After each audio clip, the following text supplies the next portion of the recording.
ദൈവം നമ്മോട് സംസാരിപ്പാൻ പ്രാർത്ഥനയോടായിരിക്കാം. ദൈവത്തിൻ്റെ പരിശുദ്ധാത്മാവ് നിങ്ങളെ അറിയിപ്പാൻ എന്നെ ഏൽപ്പിച്ച ദൂതിലേക്ക് ഞാൻ പ്രവേശിക്കുന്നു. 2 ദിനവൃത്താന്ത പുസ്തകം 33-ാം അധ്യായം 10 മുതൽ 13 വരെയുള്ള വാക്യങ്ങൾ ഇപ്പോൾ വായിക്കുന്നതാണ്. 2 ദിനവൃത്താന്ത പുസ്തകം. യഹോവ മനുഷ്യയോടും അവന്റെ ജനത്തോടും സംസാരിച്ചു, എങ്കിലും അവർ ശ്രദ്ധിച്ചില്ല. ആകയാൽ യഹോവ അശ്ശൂർ രാജാവിന്റെ സേനാധിപതിമാരെ അവരുടെ നേരെ വരുത്തി. അവർ മനുഷ്യയെ കൊളുത്തുകളാൽ പിടിച്ചു ചങ്ങലയിട്ടു ബാബയിലേക്ക് കൊണ്ടുപോയി. കഷ്ടത്തിലായപ്പോൾ അവൻ തൻ്റെ ദൈവമായ യഹോവയോട് അപേക്ഷിച്ചു. തൻ്റെ പിതാക്കന്മാരുടെ ദൈവത്തിൻ്റെ മുൻപിൽ തന്നെത്താൻ ഏറ്റവും താഴ്ത്തി അവനോട് പ്രാർത്ഥിച്ചു. അവൻ അവൻ്റെ പ്രാർത്ഥന കൈക്കൊണ്ട് അവൻ്റെ യാചന കേട്ട് അവനെ വീണ്ടും യെരൂശലേമിൽ അവൻ്റെ രാജത്വത്തിന് തിരിച്ചു വരുത്തി. യഹോവ തന്നെ ദൈവമെന്ന് മനുഷ്യക്ക് ബോധ്യമായി. യഹോവ തന്നെ ദൈവമെന്ന് മനുഷ്യക്ക് ബോധ്യമായി. യഹോവ തന്നെ ദൈവമെന്ന് മനുഷ്യക്ക് ബോധ്യമായി. ഒരു നിമിഷത്തോടെ കണ്ണടയ്ക്കാൻ പ്രാർത്ഥിക്കാൻ. കർത്താവേ, അവിടുത്തെ അതിശയ സാന്നിധ്യം നന്ദി. രാവിലെ വായിച്ച വേദഭാഗത്തോടെ പരിശുദ്ധാത്മാവിനോട് സംസാരിക്കണം. ഈ ഹോളിൽ വന്ന ദൈവമക്കളോട് മാത്രമല്ല, വിദൂരതയിൽ ഭവനത്തിലൊക്കെ ഇരുന്ന് വചനം കേൾക്കുന്നവരുണ്ട്. അവരോടൊക്കെ ദൈവാത്മാവ് സംസാരിക്കണമേ. വലിയ ദൈവശക്തി ഇവിടെയും അകലെയും വ്യാപരിക്കണമേ. അവിടുത്തെ കരം ഞങ്ങളെ തൊടുന്ന പകലാക്കണം. ഒന്നിച്ച് അനുഗ്രഹിക്കും. പ്രാർത്ഥന കേട്ടാൽ നന്ദി. യേശുവിൻ നാമത്തിൽ തന്നെ. ഒരിക്കൽ കൂടെ കൈ ഉയർത്തി വാ തുറന്ന് ശക്തിയോടെ സ്തോത്രം ചെയ്യാം. യഹോവ തന്നെ ദൈവമെന്ന് മനുഷ്യക്ക് ബോധ്യമായി. തുടക്കം ഇങ്ങനെയാണ്: യഹോവ മനുഷ്യയോടും അവൻ്റെ ജനത്തോടും സംസാരിച്ചു. എങ്കിലും ഒരു പ്രാവശ്യമല്ല, മതി മോളെ, ഒരു പ്രാവശ്യമല്ല, പല പ്രാവശ്യം സംസാരിച്ചു. പലരിലൂടെ സംസാരിച്ചു. പക്ഷെ അവൻ മൈൻഡ് ചെയ്തില്ല. അപ്പോൾ ദൈവം അശ്ശൂർ രാജാവിൻ്റെ പടയാളികളെ അവൻ്റെ നേരെ അയച്ച് അവനെ കൊളുത്തുകളാൽ ബന്ധിച്ച് ബാബയിലേക്ക് കൊണ്ടുപോയി. കഷ്ടത്തിലായപ്പോൾ അവൻ തന്നെ താൻ താഴ്ത്തി നിലവിളിച്ചു. ദൈവൻ്റെ പ്രാർത്ഥന കേട്ട് അവനെ യഥാസ്ഥാനപ്പെടുത്തി. അടുത്ത പദവാ: യഹോവ തന്നെ ദൈവമെന്ന് മനുഷ്യക്ക് ബോധ്യമായി. എൻ്റെ പ്രഭാഷണത്തിൻ്റെ ആരംഭത്തിൽ ഒരു കാര്യം ഞാൻ പറയാം: പ്രാർത്ഥിക്കാത്തവരെ പ്രാർത്ഥിപ്പിക്കാൻ ദൈവത്തിനറിയാം. കരയാത്തവനെ കരയിപ്പിക്കാൻ ദൈവത്തിനറിയാം. മോളോട്ട് നോക്കാത്തവനെ നോക്കിക്കാൻ ദൈവത്തിനറിയാം. എല്ലാവരും ഇരുന്ന് പ്രാർത്ഥിക്കുമ്പോൾ നിങ്ങൾ കിടന്നുറങ്ങിയാൽ, എല്ലാവരും കിടന്നുറങ്ങുമ്പോൾ നിങ്ങൾ തനിയെ ഇരുന്ന് കരഞ്ഞ് പ്രാർത്ഥിക്കേണ്ടി വരും. ഇന്ന് നിങ്ങൾ നിങ്ങളുടെ മക്കളെ ഓർത്തു കരഞ്ഞില്ലെങ്കിൽ നാളെ അവരെ ചൊല്ലിക്കരയേണ്ടി വരും. എന്നാൽ നിങ്ങൾ പ്രാർത്ഥിക്കുന്ന ദൈവപൈതലെങ്കിൽ, കരയുന്ന ദൈവപൈതലെങ്കിൽ, നിങ്ങളുടെ ഭാരമേറിയ വിഷയത്തിൽ നിങ്ങൾക്ക് പ്രാർത്ഥിക്കാൻ കഴിയാതെ വരുമ്പോൾ, നിങ്ങൾ ആയുസ്സിൽ ഇതുവരെ കണ്ടിട്ടില്ലാത്ത ആയിരങ്ങളെ നിങ്ങൾക്ക് വേണ്ടി കരയാൻ ദൈവം എഴുന്നേൽപ്പിക്കും. ദാനിയേൽ പ്രാർത്ഥിക്കുന്നവനായിരുന്നു, കരയുന്നവനായിരുന്നു. പക്ഷെ ദാനിയേലിനൊരു ബുദ്ധിമുട്ട് വന്നപ്പോൾ അവന് വേണ്ടി പ്രാർത്ഥിക്കേണ്ടിയിരുന്നത് ശദ്രക്ക്, മേശക്ക്, അബേദ്രക്ക് മന്ദിരമായിരുന്നു. പക്ഷെ അവരവിടെ കാണുന്നില്ല. ഔദ്യോഗിക ആവശ്യത്തിന് ദൂരെ എവിടെയെങ്കിലും പോയതായിരിക്കാം. പക്ഷെ അന്ന് രാത്രിയിൽ ദൈവം ഒരാളുടെ ഉറക്കം കെടുത്തി. രാജ്യം ഭരിക്കുന്ന രാജാവിൻ്റെ ഉറക്കം പോയി. അവൻ ഉപവസിച്ചു. യേശുവിൻ്റെ അധികാരമുള്ള നാമത്തിൽ രാവിലെ ഞാൻ നിന്നോട് പറയാം: നീ കരയുന്നവനെങ്കിൽ, നീ പ്രാർത്ഥിക്കുന്നവനെങ്കിൽ, നിന്റെ ഭാരമേറിയ വിഷയത്തിൽ നിനക്ക് കരയാൻ വയ്യാതെ വരുമ്പോൾ, ആയുസ്സിൽ ഒരിക്കൽ പോലും കണ്ടിട്ടില്ലാത്ത ചിലരെ നിനക്ക് വേണ്ടി കരയാൻ, നിന്റെ തലമുറയ്ക്ക് വേണ്ടി കരയാൻ ദൈവം എഴുന്നേൽപ്പിക്കും. വിശ്വസിക്കുന്നവൻ വാ തുറന്ന് കരമടിച്ച് ശക്തിയോടെ അന്യഭാഷയിൽ ദൈവത്തെ മഹത്വപ്പെടുത്തി പറ: ഞാൻ ഭാരപ്പെടുമ്പോൾ, ഞാൻ കരയുമ്പോൾ, എനിക്ക് കരയാൻ വയ്യാതാകുമ്പോൾ, എനിക്ക് ഉപവസിക്കാൻ വയ്യാതാകുമ്പോൾ, ഞാനിതുവരെ കണ്ടിട്ടില്ലാത്ത ചിലരെ ദൈവം എനിക്ക് വേണ്ടി എഴുന്നേൽപ്പിക്കും. ഹല്ലേലൂയ!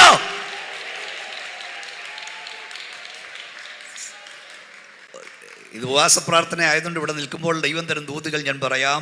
കരയുന്ന ദൈവ പൈതലേ, പ്രാർത്ഥിക്കുന്ന ദൈവ പൈതലേ, നിന്റെ അരികിൽ നിൽക്കുന്നവൻ നിന്നെ സഹായിച്ചില്ലെങ്കിലും അകലെ നിന്ന് ദൈവം നിനക്ക് സഹായം എത്തിക്കും.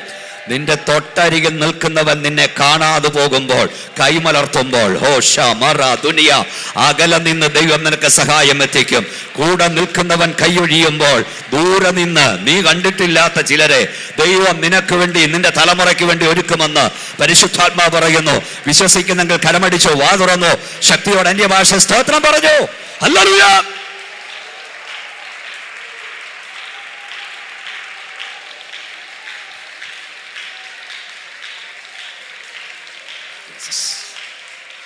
ഇത് കഷ്ടാനുഭവ ആഴ്ച കൂടെയാണല്ലോ. യഥാർത്ഥത്തിൽ യേശു കർത്താവിൻ്റെ കുരിശിൻ്റെ അറ്റം താങ്ങേണ്ടിയിരുന്നത് ബറയോന ശിമോനായിരുന്നു. പക്ഷെ അവൻ അകലം വിട്ട് യേശുവിനെ അനുഗമിച്ചു. യേശു കർത്താവ് വീണു എഴുന്നേറ്റും ഗോൽഗോഥയിലേക്ക് പോകുമ്പോൾ ആ പയരമേറിയ കുരിശിൻ്റെ അറ്റം താങ്ങാൻ വയലിൽ നിന്ന് വരുന്ന കുറേനക്കാരൻ ശിമോനെ നിർബന്ധിച്ചെന്ന വേദപണ്ഡിതന്മാർ ചിലർ പറയുന്നവൻ നിർജ്ജന സ്ഥലത്ത് പ്രാർത്ഥിക്കാൻ പോയെന്ന. എങ്കിലും പ്രാർത്ഥിച്ചിട്ട് വന്നവൻ കുരിശിൻ്റെ മൂട് താങ്ങേണ്ടി വന്നു. മനസ്സോടൊന്നുമല്ല, നിർബന്ധത്താലാച്ചല്ലേ. പക്ഷെ അവനും അവൻ്റെ സന്തതിയും കർത്താവിൽ പ്രസിദ്ധനായി.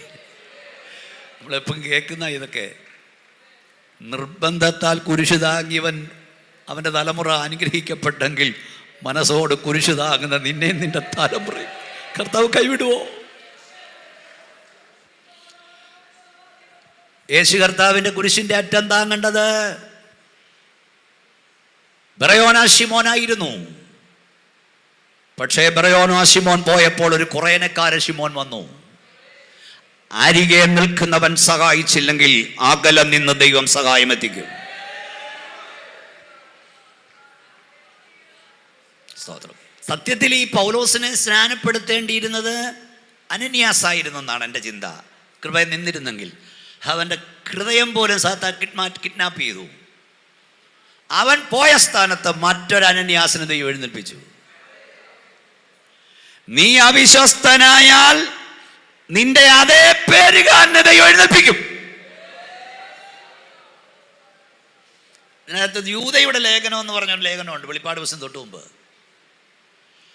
ഒരു യൂദ പിശാചിൻ്റെ ദാസനായി മാറിയപ്പോൾ യൂദ ലേഖനം എഴുതുന്നത് യേശു ക്രിസ്തുവിൻ്റെ ദാസൻ. നാളെ ഒരു അമ്മച്ചി പറയുന്നത് കേട്ടോ, അവൻ കെട്ടി തൂങ്ങി ചത്താൽ എന്നാ നല്ലൊരു ലേഖനം എഴുതിയിട്ടാ ചത്തയെന്ന്. അമ്മച്ചി ചോദിച്ചാൽ ആ യൂദായ ഈ യൂദയം അല്ല അമ്മച്ചി, രണ്ട് യൂദയാ. ഇപ്പോൾ എരുശലേമിലൊക്കെ ഞാനും പോയിട്ടുണ്ട്, നിങ്ങളൊക്കെ ഒത്തിരി പോയിട്ടുണ്ട്. ഈ എരുശലേമിൽ ഇസ്രായേലിൽ ചെന്നാൽ എല്ലായിടവും പള്ളിയാണ്, എല്ലാവരുടെയും പേരിൽ. അപ്പം ഒരിടത്തൊരു പള്ളി കല്ലറ കണ്ടു, അത് പത്രോസിൻ്റെ കല്ലറയായിരുന്നു. വേറെടുത്ത് ചെന്നപ്പോൾ അവിടെ ഒരു കല്ലറ. അപ്പോൾ ഈ ഗൈഡിനോട് ചോദിച്ചു, ഇവിടെയും കല്ലറ അവിടെയും കല്ലറ. അപ്പോൾ അയാൾ പറഞ്ഞു, അത് 1 പത്രോസിൻ്റെ കല്ലറയും ഇത് 2 പത്രോസിൻ്റെ കല്ലറയാണ്. ഞാൻ പറയാൻ വന്ന ഒരു യൂദ പിശാചിൻ്റെ ദാസനായി മാറിയപ്പോൾ മറ്റൊരു ദൂത യേശു ക്രിസ്തുവിൻ്റെ ദാസനായി മാറി. ഒരന്യാസിൻ്റെ ഹൃദയം പിശാചി കൊള്ള ചെയ്തപ്പോൾ മറ്റൊരു അന്യാസിനെ ദൈവം എഴുന്നേൽപ്പിച്ചു. ഒരു ശിമോൻ അകലം വിട്ട് അകനുഗമിച്ചപ്പോൾ മറ്റൊരു ശിമോനെ ദൈവം എഴുന്നേൽപ്പിച്ചു. ചിലരൊക്കെ അവിശ്വസ്തരായാലും ദൈവം വിശ്വസ്തന്മാരെ എഴുന്നേൽപ്പിച്ച് എൻ്റെ വേല പൂർത്തി. ഒന്ന് കൈ ഉയർത്തിയാട്ടി ശക്തിയോടെ സ്തോത്രം പറഞ്ഞു. നമ്മൾ വായിച്ചത് ഇങ്ങനെയാണ്, എന്നെ നോക്കിയിരിക്കുക, ശ്രദ്ധിച്ചിരിക്കുക. മനശ്ശയോട് ദൈവം പലവട്ടം സംസാരിച്ചു, പക്ഷെ അവൻ കേട്ടില്ല. അവസാനം ദൈവം അശൂർ രാജാവിൻ്റെ പടയാളികളെ അയച്ചവനെ ബന്ധിച്ച് ബാബേലിൽ കൊണ്ടുപോയി കട്ടത്തിലായപ്പോൾ നിലവിളിച്ചത് യഥാസ്ഥാനപ്പെടുത്തി. ദൈവം കോപതന ദൈവം എന്ന് ബോധ്യമായി. ആരാണ് ഈ മനശ്ശ? ആരമോളെ വായിക്കുന്ന ആരാ? 33 അധ്യായം 1 വാക്യം വായിച്ചേ. 33:1. ആരാണ് മനശ്ശ? 2 Chronicles chapter 33 verse 1. മനശ്ശെ വാഴ്ച തുടങ്ങിയപ്പോൾ അവന് 12 വയസ്സായിരുന്നു. അവൻ 55 സംവത്സരം യെരൂശലേമിൽ വാണു. വായിച്ചോ മോളെ. യഹോവ ഇസ്രായേൽ മക്കളുടെ മുമ്പിൽ നിന്ന് നീക്കിക്കളഞ്ഞ ജാതികളുടെ മ്ലേച്ഛതകളെ പോലെ അവൻ യഹോവയ്ക്ക് അനിഷ്ടമായുള്ളത് ചെയ്തു. അടുത്തത്, അവൻ തന്റെ അപ്പനായ ഹിസ്കിയാവ് ഇടിച്ചു കളഞ്ഞ പൂജാഗിരികളെ വീണ്ടും പണിതു. അടുത്തത്, ബാൽ വിഗ്രഹങ്ങൾക്ക് ബലിപീഠങ്ങളെ തീർത്തു. താഴോട്ട് വായിച്ചാൽ അവൻ ചെയ്ത പരാക്രമമൊക്കെ കാണാം. അപ്പം തുടക്കം ഇങ്ങനെയാണ്, മനശ്ശെ വാഴ്ച തുടങ്ങിയപ്പോൾ. ഒന്ന് പറഞ്ഞേ സഹോദരന്മാരെ, എത്ര വയസ്സായിരുന്നു? 12 വയസ്സ്. നീ എന്ന് നോക്ക്. മനശ്ശെ ആരാണ്? 12ാമത്തെ വയസ്സിൽ വാഴ്ച തുടങ്ങിയവൻ. 12-ാമത്തെ വയസ്സിൽ രാജാവാകുക എന്ന് പറഞ്ഞാൽ എൻ്റെ അർത്ഥം മറ്റു പലർക്കും ലഭിക്കാത്ത നന്മയാണ് ദൈവത്തിന് നൽകിയത്. ഓ, പ്രയസണ്ടിരിക്കും ദൈവമക്കളെ, ഇന്ന് രാവിലെ ഞാൻ നിങ്ങളോട് പറയാം, മറ്റു പലർക്കും ലഭിക്കാത്ത നന്മയാണ് ദൈവം നമുക്ക് തന്നത്. മറ്റു പലർക്കും ലഭിക്കാത്ത നന്മ. നിന്റെ ആയുസ്സിൽ നിന്റെ സമപ്രായക്കാരിൽ പലർക്കും ലഭിക്കാത്ത നന്മയാണ് ദൈവം നിനക്ക് തന്നത്.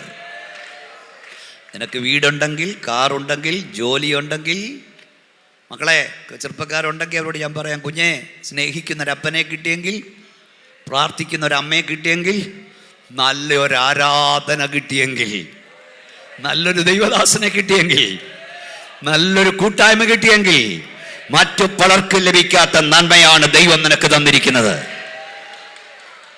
മറ്റു പലർക്കും ലഭിക്കാത്ത നന്മ നമുക്കത് മനസ്സിലാകുന്നില്ല. ഞാൻ മനസ്സിലാക്കി തരാം. സമയം കിട്ടുമ്പോൾ ഇവിടുന്ന് കാറുമൊക്കെ ഉണ്ടെങ്കിലും വല്ലപ്പോഴും ട്രെയിനിൽ കയറി ഒന്ന് യാത്ര ചെയ്യണം. കോയമ്പത്തൂർ വരെയോ, ബോംബെ വരെയോ, മദ്രാസ് വരെയോ, ബാംഗ്ലൂർ വരെയോ ഒന്ന് പോയി നോക്കണം. ഈ ട്രെയിനിൽ യാത്ര ചെയ്യുമ്പോൾ റെയിൽവേ പുറംപോക്കുകൾ കാണാം. ആ പുറംപോക്കുകളിൽ പ്ലാസ്റ്റിക് ചാക്കുകൾ തിരികി ആയിരക്കണക്കിന് ആളുകൾ കിടപ്പുണ്ട്. അവിടെ വിവാഹവും ഹണിമൂണും എല്ലാം അതിനകത്താണ്. റെയിൽവേ ഓവർബ്രിഡ്ജുകളുടെ അടിയിൽ അന്തി ഉറങ്ങുന്ന 10,000-ങ്ങളുണ്ട്. ബസ് സ്റ്റാൻഡുകളിൽ ഉറങ്ങുന്നവരുണ്ട്. റെയിൽവേ സ്റ്റേഷനുകളിൽ പാർക്കുന്നവരുണ്ട്. ട്രെയിനകത്ത് യാത്ര ചെയ്യുമ്പോൾ നിങ്ങൾ ചവിട്ടി അരച്ച് തേച്ചു വന്ന ചളികൾ കൈകൊണ്ട് തൂത്തു വൃത്തിയാക്കി നിങ്ങളോട് കൈനീട്ടുന്ന അനേക കുഞ്ഞുങ്ങളെ കാണാം. ചിലപ്പോഴൊക്കെ റോഡിലോട്ട് നോക്കി യാത്ര ചെയ്ത റോഡിൽ പോയാൽ ഹോട്ടലുകളുടെ വേസ്റ്റ് കൂനയിൽ നിന്ന് വലിച്ചു വാരിയിട്ട് തിന്നുന്ന കുഞ്ഞുങ്ങളെ കാണാം, ചെറുപ്പക്കാരെ കാണാം. ഒരു നേരത്തെ ആഹാരത്തിന് വയറ്റത്തടിച്ച് പാടി കൈനീട്ടുന്നവരെ കാണാം. പ്രയർ സൺഡേയിൽ പകലിൽ യോഗത്തിന് വന്നെല്ലാവരോടും ഞാൻ ചോദിക്കട്ടെ, എന്തുകൊണ്ട് നിങ്ങളും ഞാനും ആ റെയിൽവേ പുറംപോക്കിൽ ജനിച്ചില്ല?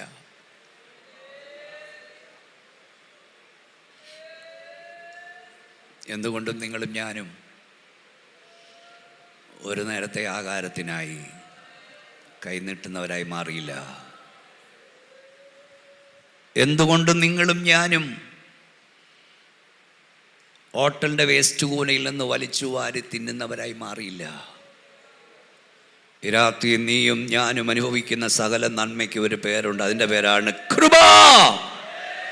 കണ്ണുയർത്തി പറ കൃപ. കരവൊന്നടിച്ച് ദൈവത്തെ സ്തുതിച്ചുകൊണ്ട് പറ ഗ്രേസ്. കൃപ, കൃപ, കൃപ, കൃപ, കൃപ, കൃപ. അല്ലാതെ എന്താ പറയാനുള്ളത്? നീ എന്താ അവിടെ ജനിക്കാഞ്ഞ്? കൃപ.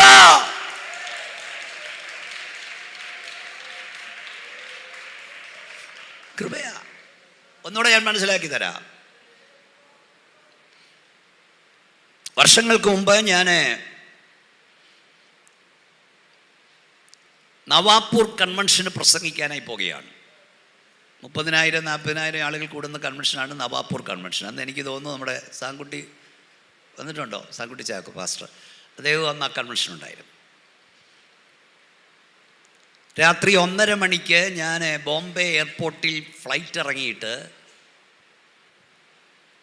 എൻ്റെ ഒരു സ്നേഹിതൻ കാറുമായി വന്നു.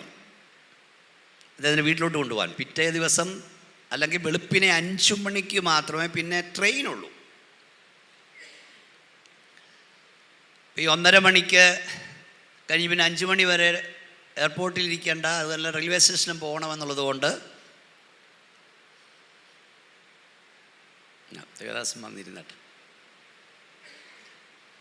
ഈ 1:30 മണിക്ക് എന്നെ സ്വീകരിക്കാൻ ഒരാൾ കാറുമായി വന്നു. എന്നെ നോക്കിയാണ്.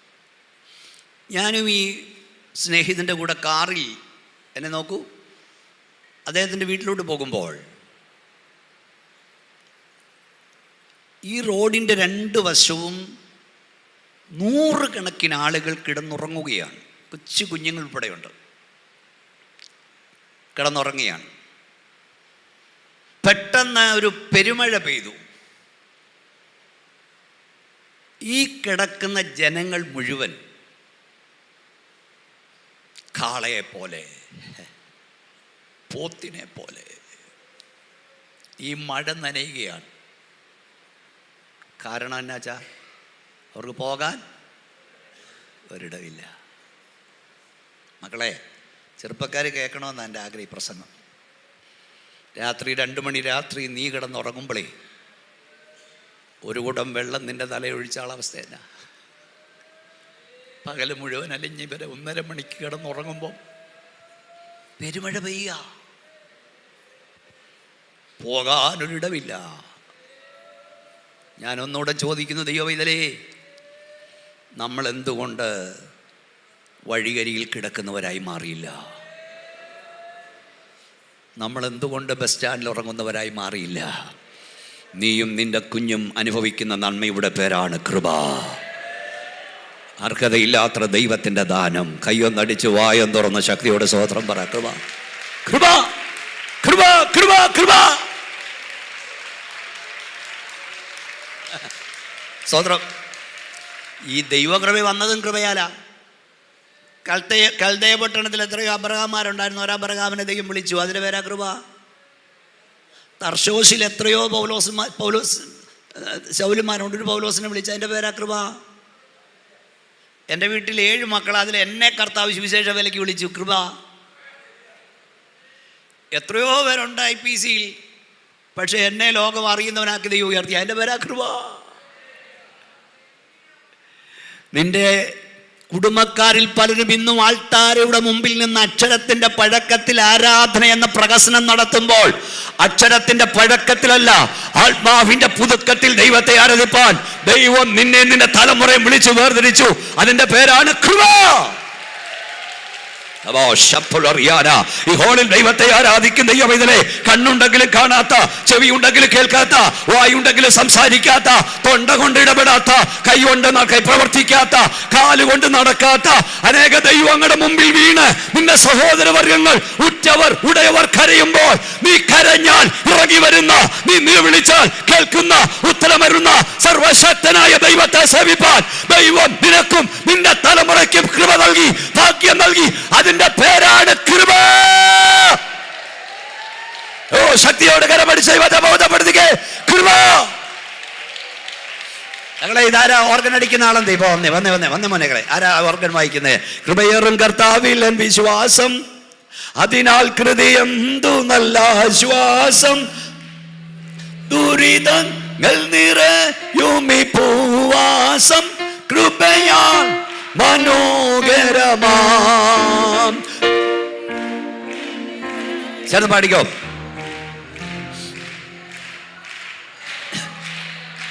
ഓ കൃപ, കൃപയാന്തൻ ആശ്രയം. ഹല്ലേലൂയ. ചേർന്ന് പാടിക്കേ. ഓ വൈരികൾ വന്നാലും എതിരുയെന്നാലും കൃപമതിയെന്നാലും, വൈരികൾ വന്നാലും എതിരുയെന്നാലും കൃപമതിയെന്നാലും, എന്റെ താഴ്ചയിൽ അവൻ എന്നെ ഓർത്തല്ലോ. ബലമവൻ തന്റെ കൈകളിൽ അവൻ എന്നെ ചേർത്തല്ലോ. സ്തോത്രഗീതം പാടിടും ഞാൻ, തന്റെ കൈകളിൽ അവൻ എന്നെ ചേർത്തല്ലോ.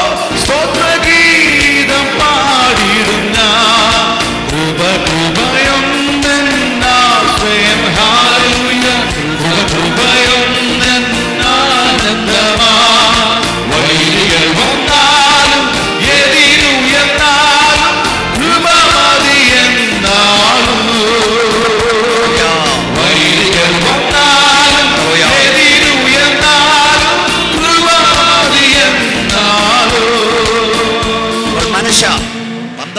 വയസ്സിൽ രാജാവായവൻ എന്ന് പറഞ്ഞതിൻ്റെ അർത്ഥം മറ്റു പലർക്കും ലഭിക്കാത്ത നന്മയാണ് ദൈവം നൽകിയത്. നിന്റെ കൂടെ സ്കൂളിൽ പഠിച്ചവർ, നിന്നേക്കാൾ മാർക്ക് വാങ്ങിയവർ ഇന്നും നിന്റെ മുമ്പിൽ വന്ന് കൈനീട്ടി നിൽക്കുമ്പോൾ ഓർക്കണം, മറ്റു പലർക്കും ലഭിക്കാത്ത നന്മയാണ് നിനക്കും നിന്റെ തലമുറയ്ക്കും ദൈവം നൽകിയത്. ഈ ഭൂമിയിലെ ഏറ്റവും വലിയ ഭാഗ്യം ഏതാ? ഡോക്ടറാക്കാൻ കഴിഞ്ഞതാണോ? എഞ്ചിനീയറാകാൻ കഴിഞ്ഞതാണോ? അമേരിക്കയിൽ പോകാൻ കഴിഞ്ഞതാണോ? കുവൈറ്റിൽ പോകാൻ കഴിഞ്ഞതാണോ? അതൊന്നുമല്ല, ഒരു ദൈവവൈതലാകാൻ കഴിഞ്ഞതാ. അതും കൃപയാലല്ലേ? കൃപയാ. പക്ഷെ ഇവിടെ വായിച്ചത് ശ്രദ്ധിക്കൂ, 12-ാമത്തെ വയസ്സിൽ രാജാവായവൻ. അവനെക്കുറിച്ച് എഴുതിയിരിക്കുന്ന 2 ചാർജ് ഷീറ്റുകൾ. 1, അവൻ തൻ്റെ പിതാവിൻ്റെ പ്രവൃത്തി ഇല്ലാതാക്കി. 2, ജാതികളെക്കാളധികം പാപം ചെയ്തു. മറ്റു പലർക്കും ലഭിക്കാത്ത നന്മ ലഭിച്ച മനശ്ശെ ദൈവത്തെ മറന്നു.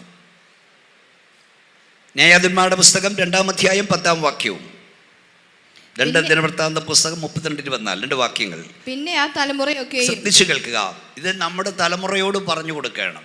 പിന്നെ ആ തലമുറയൊക്കെയും തങ്ങളുടെ പിതാക്കന്മാരോട് ചേർന്നു അവർക്ക് ശേഷം യഹോവയെയും അവൻ ഇസ്രായേലിന് വേണ്ടി ചെയ്തിട്ടുള്ള പ്രവർത്തികളെയും അറിയാത്ത വേറൊരു തലമുറ ഉണ്ടായി.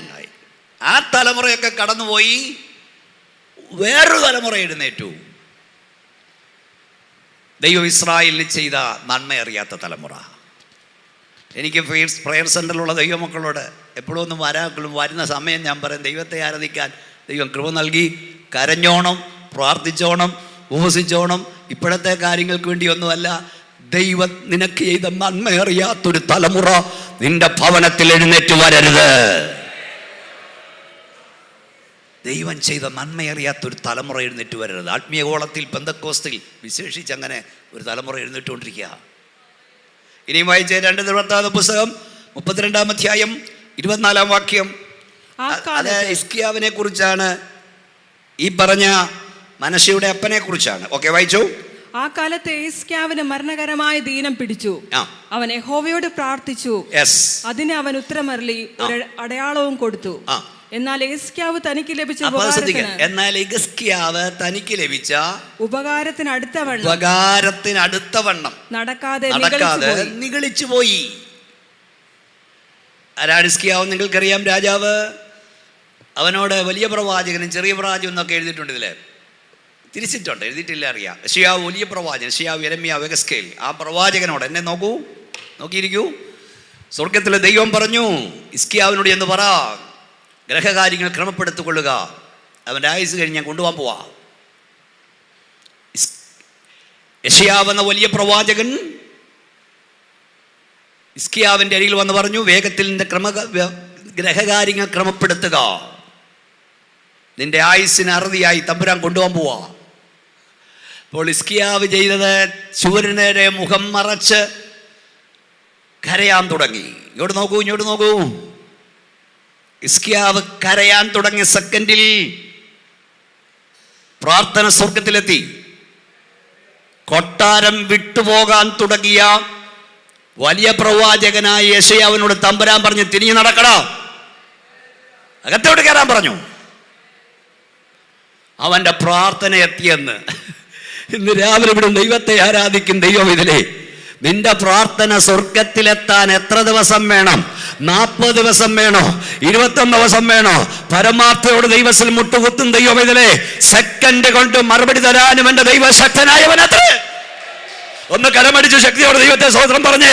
നീ ദൈവത്തിൽ മുട്ടുകുത്തുന്ന ആ നിമിഷത്തിൽ തന്നെ നിന്റെ പ്രാർത്ഥന സ്വർഗത്തെ സ്പർശിക്കും. ഹല്ലേലൂയ. എൻ്റെ പ്രാർത്ഥന തിരുസൽ ധൂപമായും ഞാൻ കൈകളെ മലർത്തുന്നത് സന്ധ്യായാഗമായും തീരട്ടെ. കൃപയെ ജീവിക്കുന്ന ദൈവമൈതലേ, നീ പ്രാർത്ഥിക്കാൻ മുട്ടുകുത്തുമ്പോൾ തൊട്ടയൽക്കാരനറിയത്തില്ല, തൊട്ടടുത്ത മുറിയിൽ കിടക്കുന്നവൻ അറിയില്ല. എന്നാൽ നീ മുട്ടുകുത്തുമ്പോൾ എന്റെ മനം സ്വർഗത്തിൽ ചെല്ലും. ഓ ഷറഖുനിയ അംദുനിയ. മിനിറ്റുകൾക്കുള്ളിൽ അല്ല സെക്കൻഡുകൾക്കുള്ളിൽ മറുപടി താഴെ വരും. വിശ്വാസമുണ്ടെങ്കിൽ ഈ വാസപ്രാർത്ഥനയിൽ നീ കരഞ്ഞുകൊണ്ടിരിക്കുമ്പോൾ തന്നെ അകലങ്ങളിൽ ദൈവപ്രവൃത്തി വെളിപ്പെടുമെന്ന് വിശ്വസിക്കുന്നവർ ശക്തിയോടെ ദൈവത്തെ ആരാധിച്ചാട്. കരങ്ങളടിച്ചാട്ട് അന്യഭാഷ ദൈവത്തെ സ്തുതിച്ചാട്ട് സ്തോത്രം പറഞ്ഞാട്ട് ഇന്ന് കർത്താവിന്റെ അഭിഷേകത്തിന് ഉൾപ്പെടെ സഭ വാസോട് പ്രാർത്ഥനയോടായിരിക്കുമ്പോൾ വിശ്വാസത്തോടെ ഹോളിൽ വന്ന ദൈവ ഇതിലെ നീ ഭവനത്തിൽ ചെല്ലും മുമ്പ് ചില പ്രാർത്ഥനയുടെ മറുപടികൾ വെളിപ്പെടുമെന്ന് വിശ്വാസമുണ്ടോ? അല്ല, ഇവിടുന്ന് എഴുന്നേൽക്കും മുമ്പ് ദൈവത്തിന് പ്രവർത്തിപ്പാൻ കഴിയും.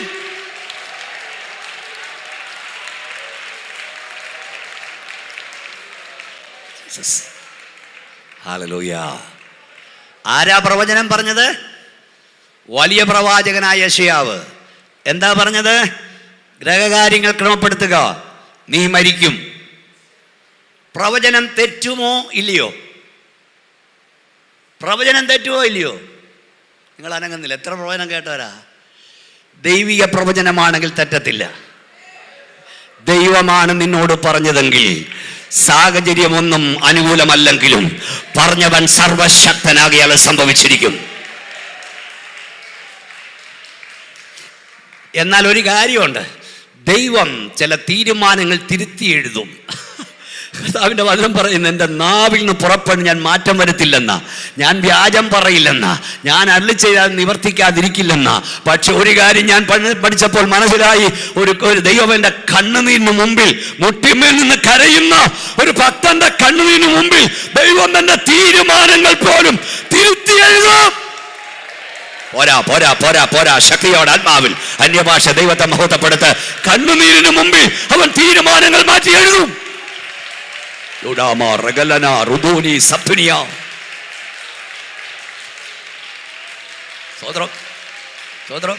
കഴിഞ്ഞ ദിവസം ഞാൻ ചർച്ചയിൽ പ്രസംഗിച്ചുകൊണ്ടിരുന്നപ്പം എൻ്റെ മാസങ്ങൾ, അത് ആദ്യം എനിക്കിപ്പോഴാണ് പിടി കിട്ടിയത്. യോബിൻ്റെ പുസ്തകത്തിൽ വാക്യമുണ്ട് പാസ്റ്ററെ, എൻ്റെ മാസങ്ങൾ നിൻ്റെ മുമ്പിലെന്ന്. കണ്ടിട്ടുണ്ടോ? എൻ്റെ മാസങ്ങൾ നിൻ്റെ മുമ്പിലെന്ന് എന്ന് പറഞ്ഞാൽ ഞാനിനി എത്ര മാസവും കൂടെ ഇവിടെ ഉണ്ടെന്ന് അറിയുന്ന ഒരുവനാണ് ഉയർത്തിയിരിക്കുന്നത്. എത്ര ദിവസം കൂടെ ഉണ്ടെന്ന് അറിയുന്ന ഒരുവനാണ് അവിടെ ഇരിക്കുന്നത്. അപ്പോൾ എൻ്റെ മാസവും എൻ്റെ ദിവസവും ഒക്കെ അവൻ്റെ കയ്യിലാണെങ്കിൽ ഇവിടെ എഴുതിയിരിക്കുന്നു, ഒരു ഭക്തൻ കിടന്ന് കരഞ്ഞപ്പം അവൻ്റെ ആയുസ് 15 വർഷം കൂടെ നീട്ടിക്കൊടുത്തെന്ന് പരിശുദ്ധാത്മാവ് പ്രവചിപ്പാൻ കർത്താവ് പറയുന്നു. ചിലർ കരയാൻ തുടങ്ങിയ, ചിലരിടയിൽ നിന്നാൽ ആയുസ് പോലും മാറ്റിത്തരാൻ, രേഖ പോലും മാറ്റി എഴുതാൻ നിന്റെ കണ്ണുനീരിന് കഴിയും. ഓ പോരാ, ശക്തിയോടെ ആത്മാവിൽ ആരാധിച്ചാട്ട്.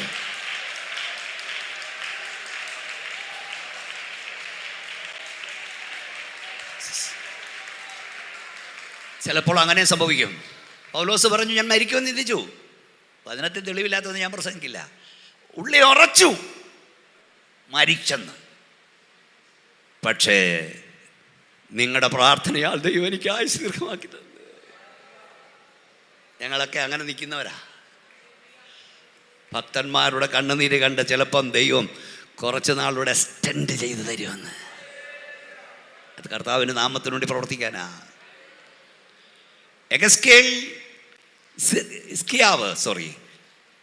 മുഖം തിരിച്ച് കരഞ്ഞപ്പോൾ ആ കരച്ചിൽ സ്വർഗത്തിലെത്താൻ 21 ദിവസമൊന്നും എടുത്തില്ല.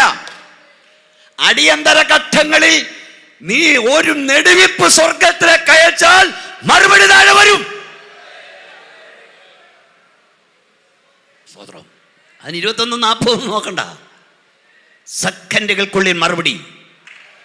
കൊട്ടാരം വിട്ടുപോയ വലിയ പ്രവാചകൻ പറഞ്ഞു, കേരള അകത്തേടെന്ന് പറഞ്ഞു. അവന്റെ കണ്ണുനീരന്റെ അടുക്കലെത്തി. സ്തോത്രം സ്തോത്രം സ്തോത്രം. നീ പറഞ്ഞ പ്രവചനം ഞാൻ തിരുത്തി എഴുതുക. അതെ, ഈയിടെ ആരോ ഒരു പാവപ്പെട്ട ദൈവദാസൻ പ്രസംഗിക്കുന്ന കേട്ടു. ദൈവത്തിന് ബലഹീനതയില്ല. ഞാൻ ആ സ്റ്റേജിലുണ്ട്. ഉണ്ടെങ്കിൽ ഒരു ബലഹീനത, തന്റെ കുഞ്ഞുങ്ങളുടെ കണ്ണുനീര് കേട്ടോ അവൻ അവിടെ അടങ്ങിയിരിക്കാൻ കഴിയില്ലെന്ന്.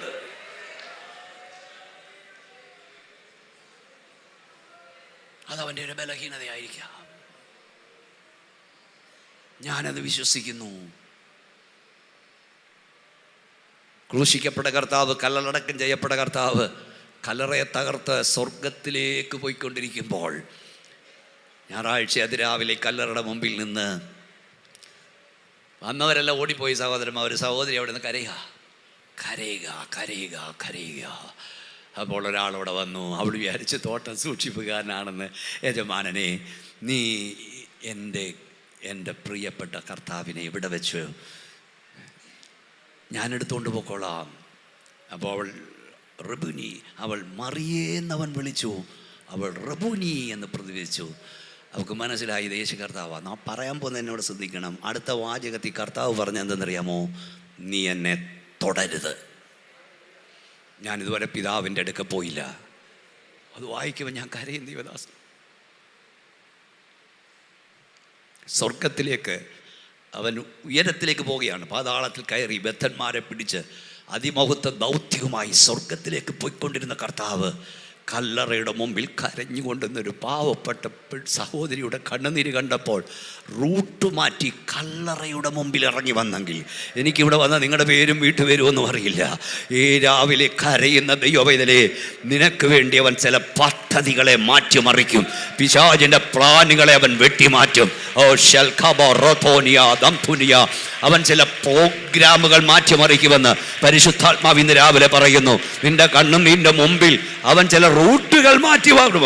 ശക്തിയോട് കരങ്ങളുടെ ചന്യഭാഷ ദൈവത്തെ മഹത്വപ്പെടുത്തിക്കോ.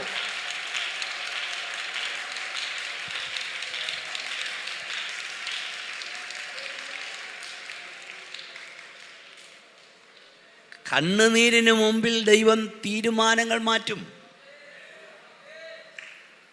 സ്വതന്ത്രം ഒരു ഭക്തന്റെ കണ്ണുനീരിന് മുമ്പിൽ, ഒരു ദൈവബദലിന്റെ കണ്ണുനീരിന് മുമ്പിൽ ദൈവം തീരുമാനങ്ങൾ മാറ്റും. കാരണം സ്വർഗത്തിലെ ദൈവത്തിന്റെ വാക്കിൽ ഡിക്രീസ് എന്നാണെന്ന് പറയുന്നത്. മനുഷ്യൻ പറയുന്ന പോലെയല്ല, അത് ഓർഡറുകളാണ്. അത് തിരുത്തപ്പെടുന്നതല്ല. തിരുത്തപ്പെടേണ്ടതൊന്നും കർത്താവ് പറഞ്ഞിട്ടില്ല. പക്ഷേ പ്രാർത്ഥനയുടെ മുമ്പിൽ തീരുമാനങ്ങൾ പോലും മാറ്റിമറിക്കപ്പെടും. ഒന്ന് കൈയടിച്ച് ശക്തിയോടെ ദൈവത്തെ ആരാധിച്ചേ.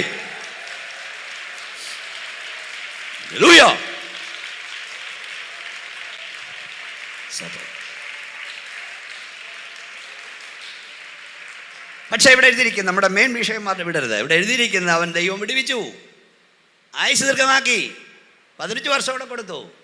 പക്ഷെ അവിടെ എഴുതിയിരിക്കുന്നത് ദൈവം ചെയ്ത ഉപകാരത്തിനൊത്തവണ്ണം നടന്നില്ല. മറ്റു പലർക്കും ലഭിക്കാത്ത നന്മയാണ് ദൈവം നമുക്ക് തന്നത്. അത് മറക്കരുത്. 1 ശമൂവേലിന്റെ പുസ്തകം 15-ാം അധ്യായം 10-ാം വാക്യം. 1 Samuel chapter 15 verse 10. അപ്പോൾ യഹോവയുടെ അരുളപ്പാട് ശമൂവേലിനുണ്ടായതെന്തെന്നാൽ, ഞാൻ ശൗലിനെ രാജാവായി വാഴിച്ചതിനാൽ എനിക്ക് മനസ്താപമായിരിക്കുന്നു. അവൻ എന്നെ വിട്ടുമാറിയിരിക്കുന്നു, എന്റെ കൽപ്പനകളെ നിവർത്തിച്ചതുമില്ല. ഇതെങ്കിൽ ശമൂവേലിന് വ്യസനമായി. അവൻ രാത്രി മുഴുവനും യഹോവയോട് നിലവിളിച്ചു. ശമൂവേൽ ശൗലിനെ എതിരേൽപ്പാൻ 35-ാം വാക്യം വായിക്കുമ്പോൾ 35-ാം വാക്യം വായിച്ചു. ശമൂവേൽ ജീവപര്യന്തം ശൗലിനെ പിന്നെ കണ്ടില്ല. ശൗലിനെ പിന്നെ കണ്ടില്ല. എങ്കിലും ശമൂവേൽ ശൗലിനെ കുറിച്ച് ദുഃഖിച്ചു.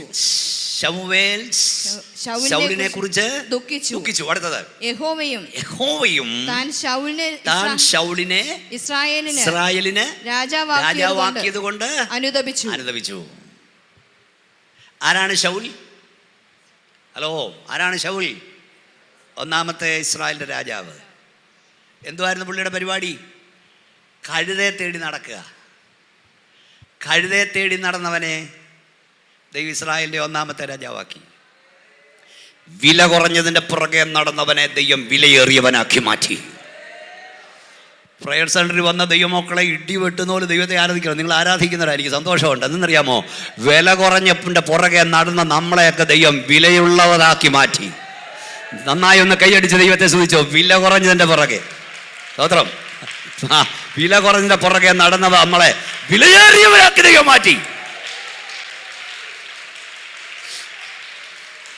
ഈ ചില ആളുകളൊക്കെ ധരിച്ചിരിക്കുന്നത് ഈ പെന്തക്കോസ് എന്ന് പറഞ്ഞാൽ, ഞാനിത് ജനിച്ചു വളർന്നവനാ, എനിക്ക് തോന്നുന്നു ദേവദാസനൊക്കെ എങ്ങനെയാണെന്ന് തോന്നുന്നു. പക്ഷേ ഇതിൻ്റെ മാഹാത്മ്യം അല്ലാതെ എന്നവർക്ക് അറിയാവുന്നത് ഇതേതാണ്ട് കുറഞ്ഞ മാർഗമാണെന്നാണ്. പെന്തക്കോസ് എന്ന് പറഞ്ഞാൽ കുറഞ്ഞ മാർഗ്ഗമാണ്. നമ്മുടെ പിള്ളേരോടൊക്കെ ഇത് മനസ്സിലാക്കിക്കണം. ഏതാണ്ട് ഏറ്റവും കുറഞ്ഞ മാർഗ്ഗമാണെന്ന് ഞാൻ മനസ്സിലാക്കി തരാം. ഇതിനകത്തിരിക്കുന്നവർ എവിടുന്നൊക്കെ വന്നവരായിരിക്കുന്നവർ CSA എന്നുള്ളവരുണ്ട്, CSA എന്നുള്ളവരുണ്ട്, CMSC എന്നുള്ളവരുണ്ട്, മർത്തോമ എന്നുള്ളവരുണ്ട്, യാക്കോബ എന്നുള്ളവരുണ്ട്, കത്തോലിക്ക എന്നുള്ളവരുണ്ട്, പിന്നെ SNDP ഉണ്ട്, NSS ഉണ്ട്. എൻ്റെ ചർച്ചിലും അങ്ങനെയൊക്കെ ഉണ്ട്. എൻ്റെ 70-60% ഹൈന്ദവ ബാക്ക്ഗ്രൗണ്ടിൽ നിന്ന് വന്നില്ല. തമിഴ്ദാസൊക്കെ അറിയാം. അപ്പോൾ എല്ലായിടത്തു നിന്നും വന്നവരുണ്ട്. അപ്പോൾ ഇവിടുന്ന് എല്ലാം ആരും എങ്ങോട്ടാണ് വരുന്നത്?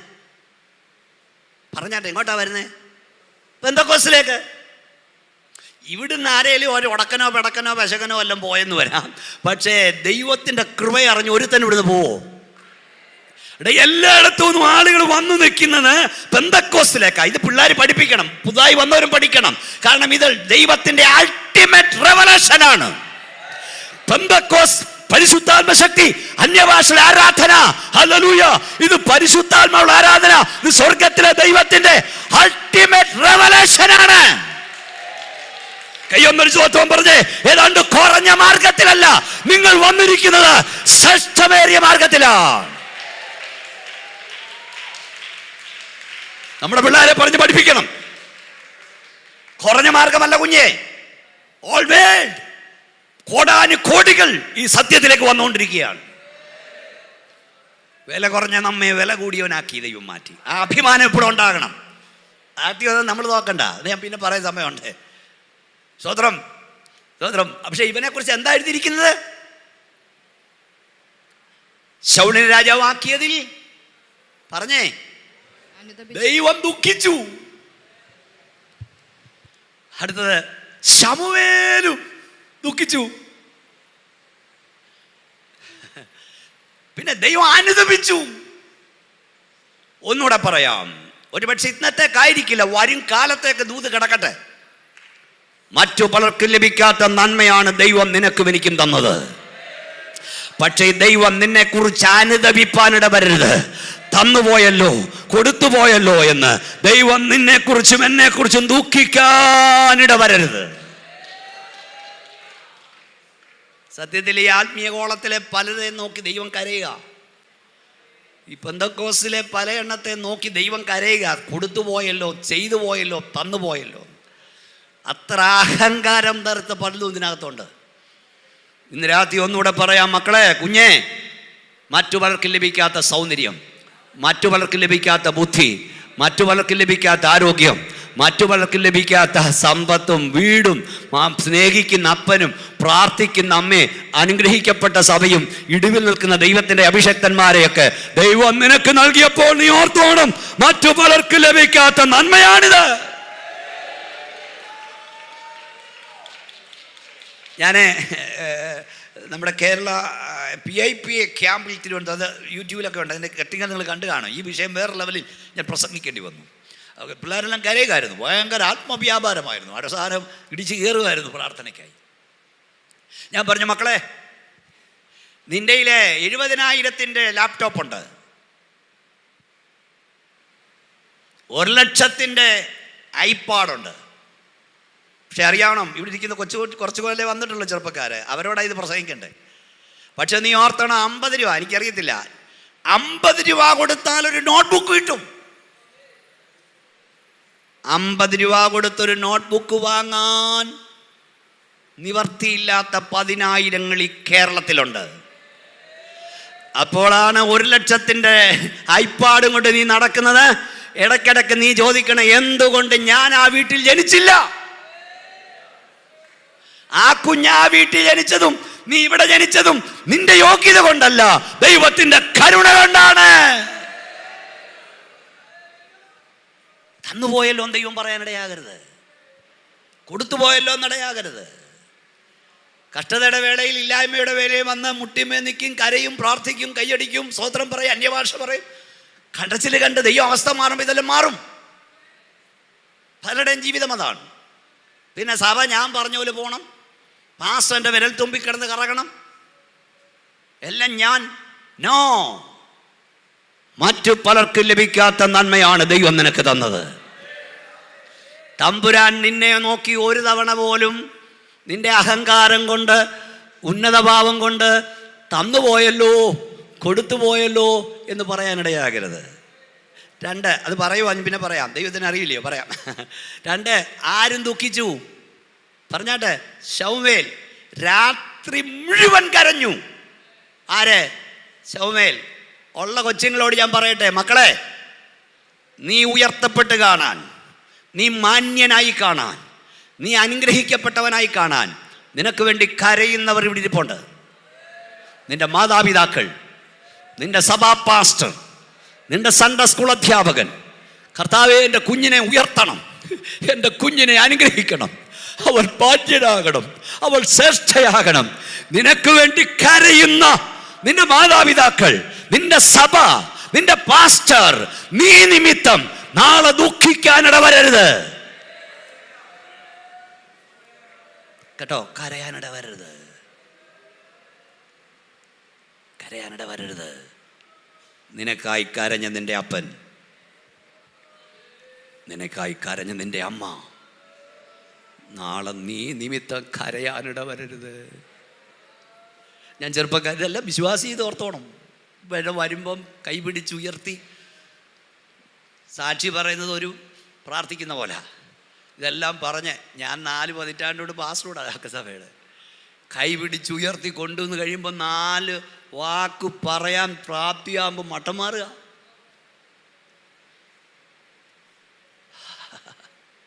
ചങ്കന് കൊള്ളുന്ന വാക്കൊക്കെ അവന് പറയുന്നത്. ഇത് കുഞ്ഞേ, നിൻ്റെ അപ്പനോട് നീ അത് ചെയ്യരുത്, അമ്മയോട് ചെയ്യരുത്, പാസ്റ്ററോട് ചെയ്യരുത്, അധ്യാപകനോട് ചെയ്യരുത്. ഞാൻ മക്കളോടൊക്കെ പറയും, മക്കളെ, നീ സന്തോഷിക്കുമ്പോൾ നിൻ്റെ കൂടെ സന്തോഷിപ്പാൻ ഒത്തിരി ആളുകൾ കാണും. നീ കരയുമ്പോൾ നിൻ്റെ കൂടെ കരയാൻ അധികം ആൾ കാണില്ല. നീ സന്തോഷിച്ചപ്പോൾ നിൻ്റെ കൂടെ സന്തോഷിച്ചവരെ നീ മറന്നാലും, നീ കരഞ്ഞപ്പോൾ നിൻ്റെ കൂടെ കരഞ്ഞവരെ നീ മറക്കരുത്. അവരാണ് നിൻ്റെ യഥാർത്ഥ സ്നേഹിതർ. പറ്റുമാനം ഉള്ളപ്പൻ പറ്റിക്കൊടുന്നവരല്ല. നിന്റെ ഒന്നുമില്ലായ്മയുടെ നാളിൽ നിനക്ക് വേണ്ടി ഇടിവിൽ നിൽക്കുകയും നിനക്കായി കരയുകയും നിനക്കായി പ്രാർത്ഥിക്കുകയും നിന്റെ ഉയർച്ച ആഗ്രഹിക്കുകയും ചെയ്തവർ, അവരെ ഒരിക്കലും മറക്കരുത്. കയ്യൊന്നുയർത്തി വായം തുറന്ന് ശക്തിയോട് സ്തോത്രം പറഞ്ഞേ. നമ്മളെത്ര ഉണർവ് യോഗം കേൾക്കുന്ന, ഇതിൽ ചിലതെങ്കിലും നമ്മുടെ ഉള്ളിൽ കയറട്ടെ.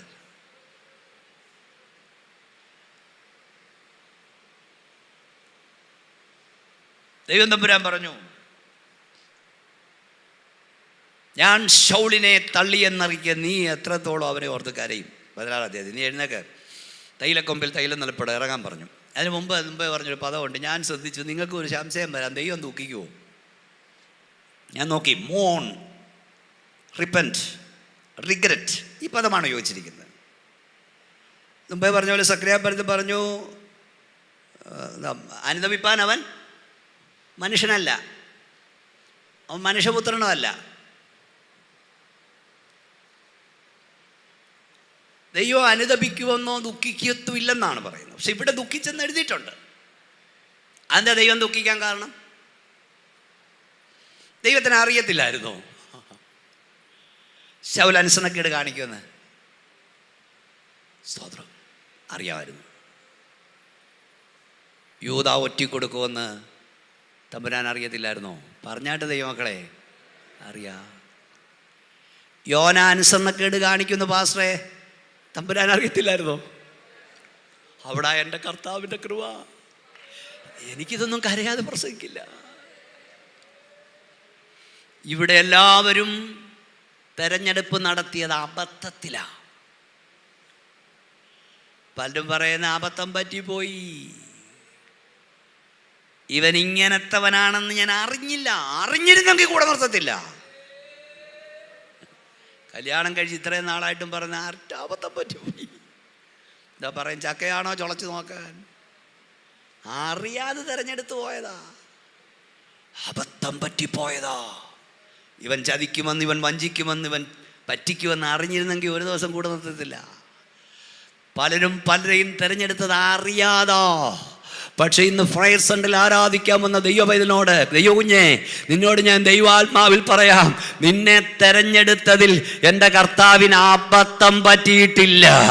നീ ആരാണെന്ന് അറിയാതല്ല അവൻ തെരഞ്ഞെടുത്തത്. നിന്റെ ശക്തിയും ശക്തിഹീനതയും നിന്റെ ബലവും ബലഹീനതയും എൻ്റെ ദൈവത്തിന് അറിയാം. ഭീമോനച്ചൻ ആരാന്നറിയാതല്ല എൻ്റെ ദൈവം എന്നെ തെരഞ്ഞെടുത്തത്. എൻ്റെ ബലവും ബലഹീനതയും ശക്തിയും ശക്തിഹീനതയും അറിഞ്ഞുകൊണ്ടവൻ തെരഞ്ഞെടുത്തു. ശക്തിയോടെ കരങ്ങളടിച്ച് ദൈവത്തെ മഹത്വപ്പെടുത്തു.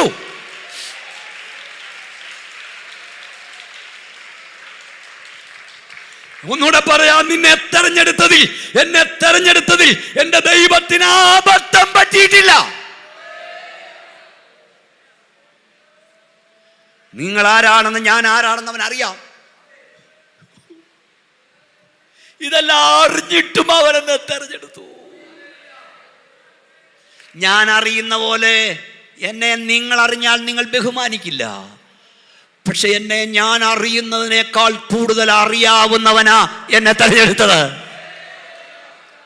അതുകൊണ്ടാണ് റോമാലേഖനത്തിൽ പറഞ്ഞു, ദൈവം തന്റെ വിളിയെയും തെരഞ്ഞെടുപ്പിനെയും കുറിച്ച് അനുതപിക്കുന്നില്ല എന്ന് പറഞ്ഞാൽ, ഒന്നുകൂടെ പറയാം, പലരുടെയും ദൃഷ്ടിയിൽ നീ ഒരു തോൽവിയാ, നീ ഒരു പരാജയമാ. നിന്നെ തെരഞ്ഞെടുത്തത് എന്തിനെന്ന് അവര് ചോദിക്കുന്നുണ്ട്. പക്ഷേ ഈ രാവിലെ യേശുവിന്റെ നാമത്തിൽ പറയാം, എന്റെ കർത്താവ് നിന്നെ അറിയാതല്ല തെരഞ്ഞെടുത്തത്, അബദ്ധത്തിലല്ല. നിന്നെ തെരഞ്ഞെടുത്തതിൽ എന്റെ ദൈവത്തിന് തെറ്റുപറ്റിയിട്ടില്ല. ശക്തിയോടെ ദൈവത്തെ സൂചിച്ചുകൊണ്ട് പറ, എന്റെ കർത്താവിന് തെറ്റുപറ്റിയിട്ടില്ല.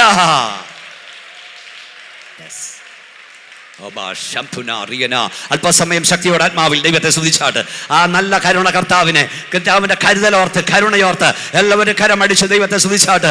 ഓ പാപിയായ എന്നെ, ദോഷിയായ എന്നെ, ബലഹീനനായ എന്നെ, അവിശ്വസ്തനായ എന്നെ, കുറവുള്ള എന്നെ, ആർക്കും വേണ്ടാത്ത എന്നെ, എല്ലാവരും തള്ളി എന്നെ, ഒരു നന്മയില്ലാത്ത എന്നെ അങ്ങ് തെരഞ്ഞെടുത്തല്ലോ.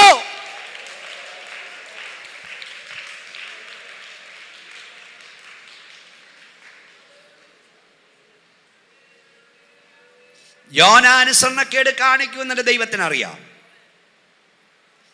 ശൗല് അഹങ്കരിക്കും ദൈവത്തിനറിയാം. യൂദാ ഒറ്റിക്കൊടുക്കും ദൈവത്തിനറിയാം. പത്രോസ് തള്ളി പറയുന്നറിയാം. എന്നിട്ടും അവൻ തെരഞ്ഞെടുത്തു. അവിടെ ആ കർത്താവിന്റെ സ്നേഹം.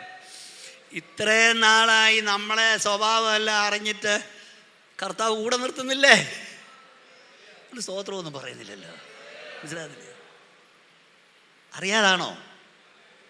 എല്ലാം കണ്ടിട്ടും അറിഞ്ഞിട്ടും കർത്താവ് മാർവോട് ചേർത്ത് നിർത്തിയിരിക്കുക. നിന്നെ അറിഞ്ഞിടാതെ പോയ നാളിൽ നീ എന്നെ തേടി വന്ന സ്നേഹമോർക്കുമ്പോൾ, കൈയടിച്ചേ, നിന്നെ അറിഞ്ഞിടാതെ പോയ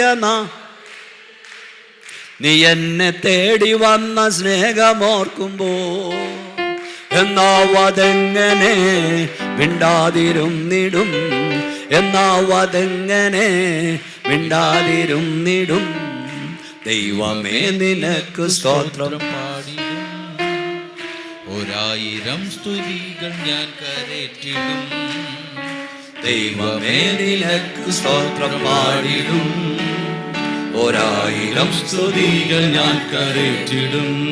എന്നെ അനുദിനാതെ നടത്തിടാം, വീഴാതെ അങ്ങു നിൻ അടുക്കലെത്തുവാൻ. എന്നെ അനുദിനം നടത്തണം, വീഴാതെ അങ്ങു നിന്നടുക്കലെത്തിടാ. ആലംബമായിടും ആത്മാവെ തന്നതാ, ആലംബമായിടും ആത്മാവെ തന്നതാ. സ്തോത്രയാഗമെന്നു അർപ്പിച്ചിടും ഞാൻ, സ്തോത്രയാഗമെന്നു അർപ്പിച്ചിടും ഞാൻ. നയമാനെ കുറിച്ച് എഴുതിയിരിക്കുന്നത് അവന് അന്യജാതിക്കാരനായിരിക്കുമ്പോൾ, അവൻ രാജാവിൻ്റെ സേനാധിപതിയായിരുന്നപ്പോൾ ആരാമിന് അവൻ നയമാൻ മുഖാന്തരം ആര് ജയം നൽകിയെന്ന? ദൈവം ജയം നൽകി. നയമാനെ ദൈവത്തെ അറിഞ്ഞുകൂടാ. കോരേശനെ കുറിച്ച് എഴുതിയിരിക്കുന്നത്, കോരേശൻ്റെ ഇടയൻ, കോരേശന് ദൈവത്തെ അറിഞ്ഞില്ല. അപ്പോഴേ ദൈവം അവനെ കയറി വിളിക്കുക. അപ്പം ഞാൻ ചോദിക്കുന്നത്, ദൈവം നമ്മളെ സ്നേഹിക്കാൻ തുടങ്ങിയപ്പോഴാ? പെന്തക്കോസ്തി വന്ന ശേഷമല്ല. നീ എവിടെ എത്തുമെന്നറിയുന്ന ദൈവം അവിടെ മുതലേ നിന്നെ സ്നേഹിച്ചു തുടങ്ങി. അതെഴുതിയിരിക്കുന്ന, ഞാൻ അവനെ കണ്ടുവച്ചിരുന്നെന്നാ. ഓ ഓ ഓ ഓ നോക്കി വെച്ചിരുന്നു. നയമാനെ ദൈവം നോട്ടമിട്ടിരുന്നു. ഇതിനകത്തിരുന്ന് ആരാധിക്കുന്ന, സൺഡേയിൽ ഉൾപ്പെടെ ഇവിടെ വന്ന് ദൈവത്തെ ആരാധിക്കുന്ന ദൈവമക്കളെ, നിങ്ങളെ തമ്പുരാൻ നോട്ട് ചെയ്തിരുന്നു, നോട്ടമിട്ടിരുന്നു. കരമടിച്ച് ശക്തിയോടെ സ്തോത്രം പറഞ്ഞോ. അവൻ നിങ്ങളെ നോക്കി വെച്ചിരുന്നതാ. നോക്കി വെച്ചു. നിങ്ങൾ പോയ വഴിയിലെല്ലാം അവൻ്റെ ദൃഷ്ടി നിങ്ങളുടെ മേലുണ്ടായിരുന്നു. നീ ഗോപാലകൃഷ്ണൻ, കാർത്തിയാനിയും കമലാക്ഷിയും ഒക്കെ ആയിരുന്നപ്പോൾ തന്നെ ദൈവം സ്നേഹിച്ചു. കാരണം അവൻ്റെ നോട്ടം നിന്റെ മേലുണ്ടായിരുന്നു. അവൻ്റെ ഫോർനോളജിൽ നീ എവിടെ എത്തുമെന്ന് അവൻ അറിയാമായിരുന്നു. അതുകൊണ്ട് നീ പോയ വഴിയിലെല്ലാം അവനെ സൂക്ഷിച്ചു. നിന്റെ യാത്രകളിൽ നിന്നെ ചതച്ചരച്ച് കളയുവാൻ, റോഡ് ആക്സിഡന്റ് മാറ്റപ്പെടുത്തുവാൻ, കൈകാലുകളെ ഒടിച്ചു കളയാൻ, തകർത്ത് കളയാൻ പിശാച് പദ്ധതിയിട്ടപ്പോഴൊക്കെ ഒരു കരം നീ അറിയാതെ എടുത്തു മാറ്റിക്കൊണ്ടിരുന്നു. ഓ, ശക്തിയോട് സ്തോത്രം പറ. കാരണം എന്റെ ദൈവത്തിന് നിന്നെ ആവശ്യമുണ്ടായിരുന്നു. അവൻ നിന്നെ കണ്ടുവച്ചിരുന്നു. അവൻ നിന്നെ നോക്കി വെച്ചിരുന്നു. സ്തോത്രം. ഒന്നുകൂടെ കൈ ഉയർത്തിയായിട്ടൊരു സ്തോത്രം എന്ന് പറഞ്ഞേ. കർത്താവ് മുമ്പേ കണ്ടുവച്ചതുകൊണ്ട് ഇവിടെ വന്നതാ. അപ്പൊ കർത്താവ് സ്നേഹിക്കാൻ തുടങ്ങി ഇവിടെ വന്നപ്പോഴല്ല, അങ്ങേ സ്നേഹിച്ച് ഇവിടെ കൊണ്ടുവന്നതാ.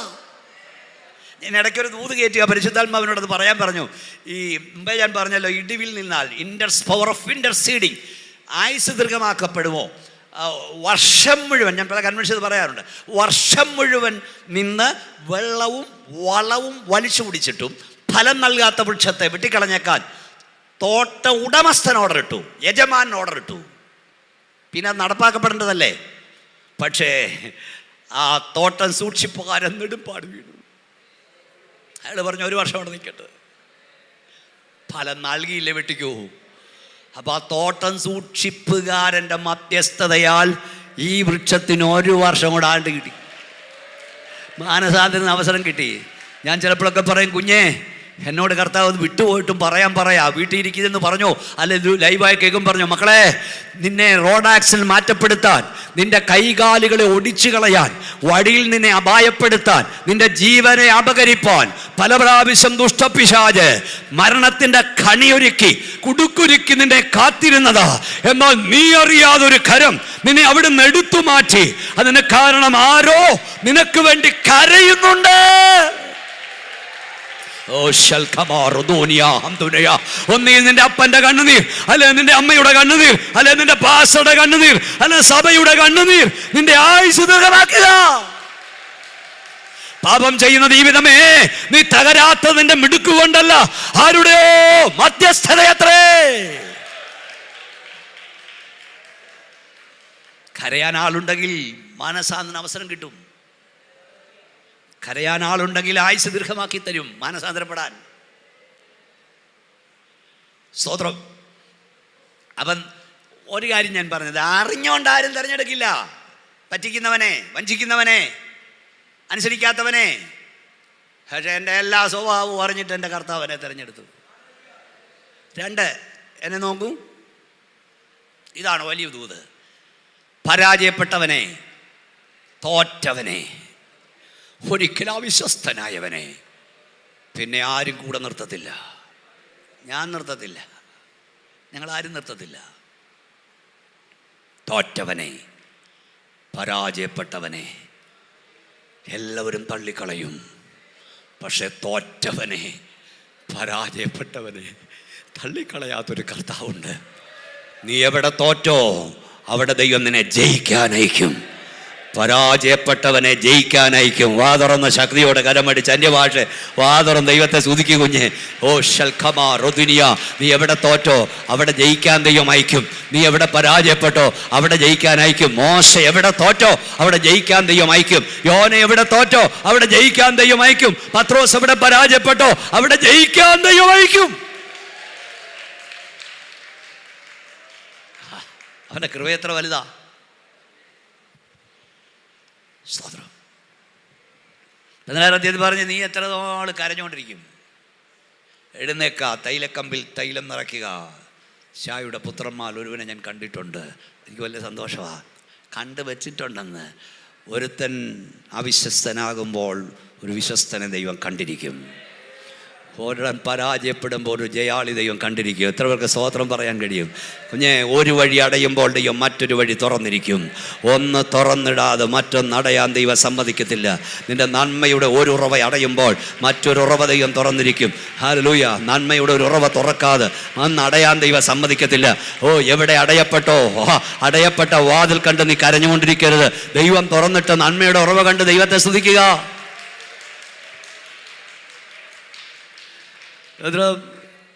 ഞാൻ ഈ അടുത്ത സമയത്ത് ഒരു ലേഖനം എഴുതി, ദൈവം തള്ളിയതിനെ ഓർത്ത് നീ കരയരുത്. കർത്താവിന്റെ ദാസന്മാരുടെ എല്ലാവരുള്ള ദൂതാ. ദൈവം തള്ളിയതിനെ ഓർത്ത് നീ ദുഃഖിക്കരുത്. നമുക്ക് ദുഃഖം ഒരാൾ വിട്ടുപോകുമ്പോൾ സ്വാഭാവികമാണ്. ചിലതൊക്കെ വെക്കും നമ്മൾ കരയും. കിട്ടിയില്ലല്ലോ, അവർ പോയല്ലോ. കർത്താവിനോട് ഒരിക്കൽ പറഞ്ഞു, മോനെ, ഞാൻ തള്ളിയതോർത്ത് നീ ദുഃഖിക്കരുത്. നിനക്കത് വേണ്ടാന്ന് ദൈവം വെച്ചെന്നേ. ആ ജോലി വേണ്ടാന്ന് ദൈവം തീരുമാനിച്ചു. നീ അതോർത്ത് ഭാരപ്പെടുകയും ചെയ്തത്. അടയപ്പെട്ട ഉറവകളെ നോക്കി നീ കരഞ്ഞുകൊണ്ടിരിക്കരുത്. അതിനപ്പുറത്ത് ദൈവം അതിനേക്കാൾ ശ്രേഷ്ഠമേറിയ ഉറവകൾ നിനക്കും നിന്റെ തലമുറയ്ക്ക് വേണ്ടി തുറന്നിട്ടിട്ടുണ്ട്. കണ്ണുനീർ പൊഴിച്ചുകൊണ്ടിരിക്കാതെ ദൈവം തുറന്ന് ഉറവയോർത്ത് ദൈവത്തെ സ്തുതിക്കുക. ശക്തിയോടെ കരങ്ങളടിച്ചേ ദൈവത്തെ സ്തുതിച്ചേ, അന്യഭാഷ ദൈവത്തെ സ്തുതിച്ചേ. ഇന്ന് രാത്രി ഏതെങ്കിലും ഉറവ അടയപ്പെട്ടോ, എവിടെങ്കിലുമൊക്കെ നന്മയുടെ ഉറവകൾ ആരെങ്കിലുമൊക്കെ എവിടെങ്കിലുമൊക്കെ മൂടിയോ, ഭാരപ്പെടരുത്. അപ്പുറത്ത് അതിനേക്കാൾ ശ്രേഷ്ഠമേറിയത്, ഉന്നതമേറിയത് ദൈവം നിനക്കായി നിന്റെ തലമുറയ്ക്കായി തുറന്നിട്ടിട്ടുണ്ട്.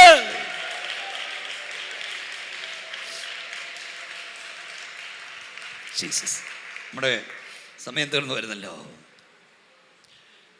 മറ്റു പലർക്കും ലഭിക്കാത്ത നന്മയാണ് മനുഷ്യക്ക് ലഭിച്ചത്. പക്ഷെ അവൻ ജാതികളെക്കാൾ പാപം ചെയ്തു. തൻ്റെ അപ്പൻ്റെ പ്രവൃത്തി അവൻ ഇല്ലാതാക്കി. അവിടെ അവൻ 55 വത്സരം വാണു. പക്ഷെ അവൻ ചെയ്ത ഒത്തിരി നിഷ്ഠൂരതകളുണ്ട്, ഇത്ര മ്ലേച്ഛതകളുണ്ട്. പക്ഷെ ദൈവം അവനെ സഹിച്ചു. മെയിൻ പോയിന്റ് നമ്മൾ ഉപവാസത്തോടല്ലേ. സഹിച്ചെന്ന് മാത്രമല്ല, 55 വർഷം അവനെ വെച്ചുകൊണ്ടിരുന്നു. എന്നിട്ടും തകർത്ത് കളഞ്ഞില്ല. ബാബേലിൽ വിട്ട് മര്യാദ പഠിപ്പിച്ച് തിരിച്ച് സിംഹാസനത്തിൽ കൊണ്ടിരുത്തി. ദൈവം ആരാന്ന് ബോധ്യപ്പെടുത്തി. അതിലേക്ക് ഞാൻ വരാം. ഇവിടെ മനശ്ശയെക്കുറിച്ചിരിക്കുന്ന ഒന്നാമത്തെ ചാർജ് ലിസ്റ്റ്, അവൻ പിതാക്കന്മാരുടെ പ്രവൃത്തി ഇല്ലാതാക്കി. നമ്മുടെ പിതാക്കന്മാരുടെ നല്ല പേര് നമ്മൾ കളയരുത്, നല്ല പ്രവൃത്തി കളയരുത്. നിന്റെ സന്തതി 58:12 നിന്റെ സന്തതി പുരാതന ശൂന്യങ്ങളെ പണിയും. തലമുറ തലമുറയായി ശൂന്യമായി കിടക്കുന്നത് നിന്റെ തലമുറ കെട്ടിപ്പോകും. കൈ ഒന്ന് ഉയർത്തിപ്പിടിച്ച്, എല്ലാ കൈ ഉയർത്തിക്കുക. വിശ്വാസം. നമ്മുടെ പിള്ളേരൊക്കെ എവിടെയാണെന്ന് നമുക്ക് അറിയത്തില്ല. നമ്മളിവിടെ ആരാധിക്കുമ്പോൾ അവിടെ ദൈവശക്തി വ്യാപരിക്കണം. വിശ്വാസത്തിൽ കൈ ഉയർത്തി പറ, എൻ്റെ സന്തതി പുരാതന ശൂന്യങ്ങളെ പണിയും. തലമുറ തലമുറയായി ശൂന്യമായി കിടക്കുന്നത് എൻ്റെ തലമുറ കെട്ടിപ്പോക്കും. ആരാധിക്കും ദൈവവൈതലേ, പ്രാർത്ഥിക്കും ദൈവവൈതലേ, നിൻ്റെ ആയുസ്സിൽ നിന്നെ കൊണ്ട് സാധിക്കാത്ത ചിലത് ദൈവം നിൻ്റെ തലമുറയെ കൊണ്ട് സാധിക്കും. നിനക്ക് പോകാൻ കഴിയാത്ത ഇടങ്ങളിൽ ദൈവം നിൻ്റെ തലമുറ അയക്കും. നിനക്ക് ഉയർത്താൻ കഴിയാത്ത ചില മണ്ഡലങ്ങളിൽ നിൻ്റെ തലമുറ യേശുവിൻ്റെ നാമത്തെ ഉയർത്തും. യേശുവിൻ്റെ നാമത്തിൽ കരമടിച്ച് ആരാധിച്ച് ക്ലെയിം ചെയ്തുകൊള്ളുക, ഏറ്റെടുത്തുകൊള്ളുക, വിശ്വാസത്താൽ കണ്ടുകൊള്ളുക. യേശുവിൻ്റെ നാമത്തിൽ പറ, എൻ്റെ തലമുറ പുരാതന ശൂന്യങ്ങളെ പണിയുമെന്ന് പറ. ഇടിക്കില്ല പണിയും, ഇടിക്കില്ല പണിയും. എൻ്റെ തലമുറ പണിയുന്നവരായി മാറും. പിതാക്കന്മാരെ നല്ല പ്രവൃത്തി അവർ ഇടിച്ചു കളയത്തില്ല. എൻ്റെ തലമുറ പണിയും. തലമുറ തലമുറ ശൂന്യമായി കിടക്കുന്നത് എൻ്റെ തലമുറ കെട്ടിപ്പോക്കും. യേശുവിൻ്റെ നാമത്തിൽ വിശ്വാസത്തോടെ പറ. ഹല്ലേലൂയ. 55 വർഷം കട്ട് ഷോട്ട് ചെയ്യണം, ക്രമേ തീർത്തണമല്ലോ. ജാതികളെക്കാൾ മ്ലേച്ഛത ചെയ്ത, അപ്പൻ്റെ പ്രവൃത്തി ഇല്ലാതാക്കിയ, മക്കളെ അഗ്നിപ്രവേശം ചെയ്യിപ്പിച്ച, വളരെ ദുഷ്ടതകൾ ചെയ്ത മനശ്ശയെ ദൈവം പകർത്തില്ല.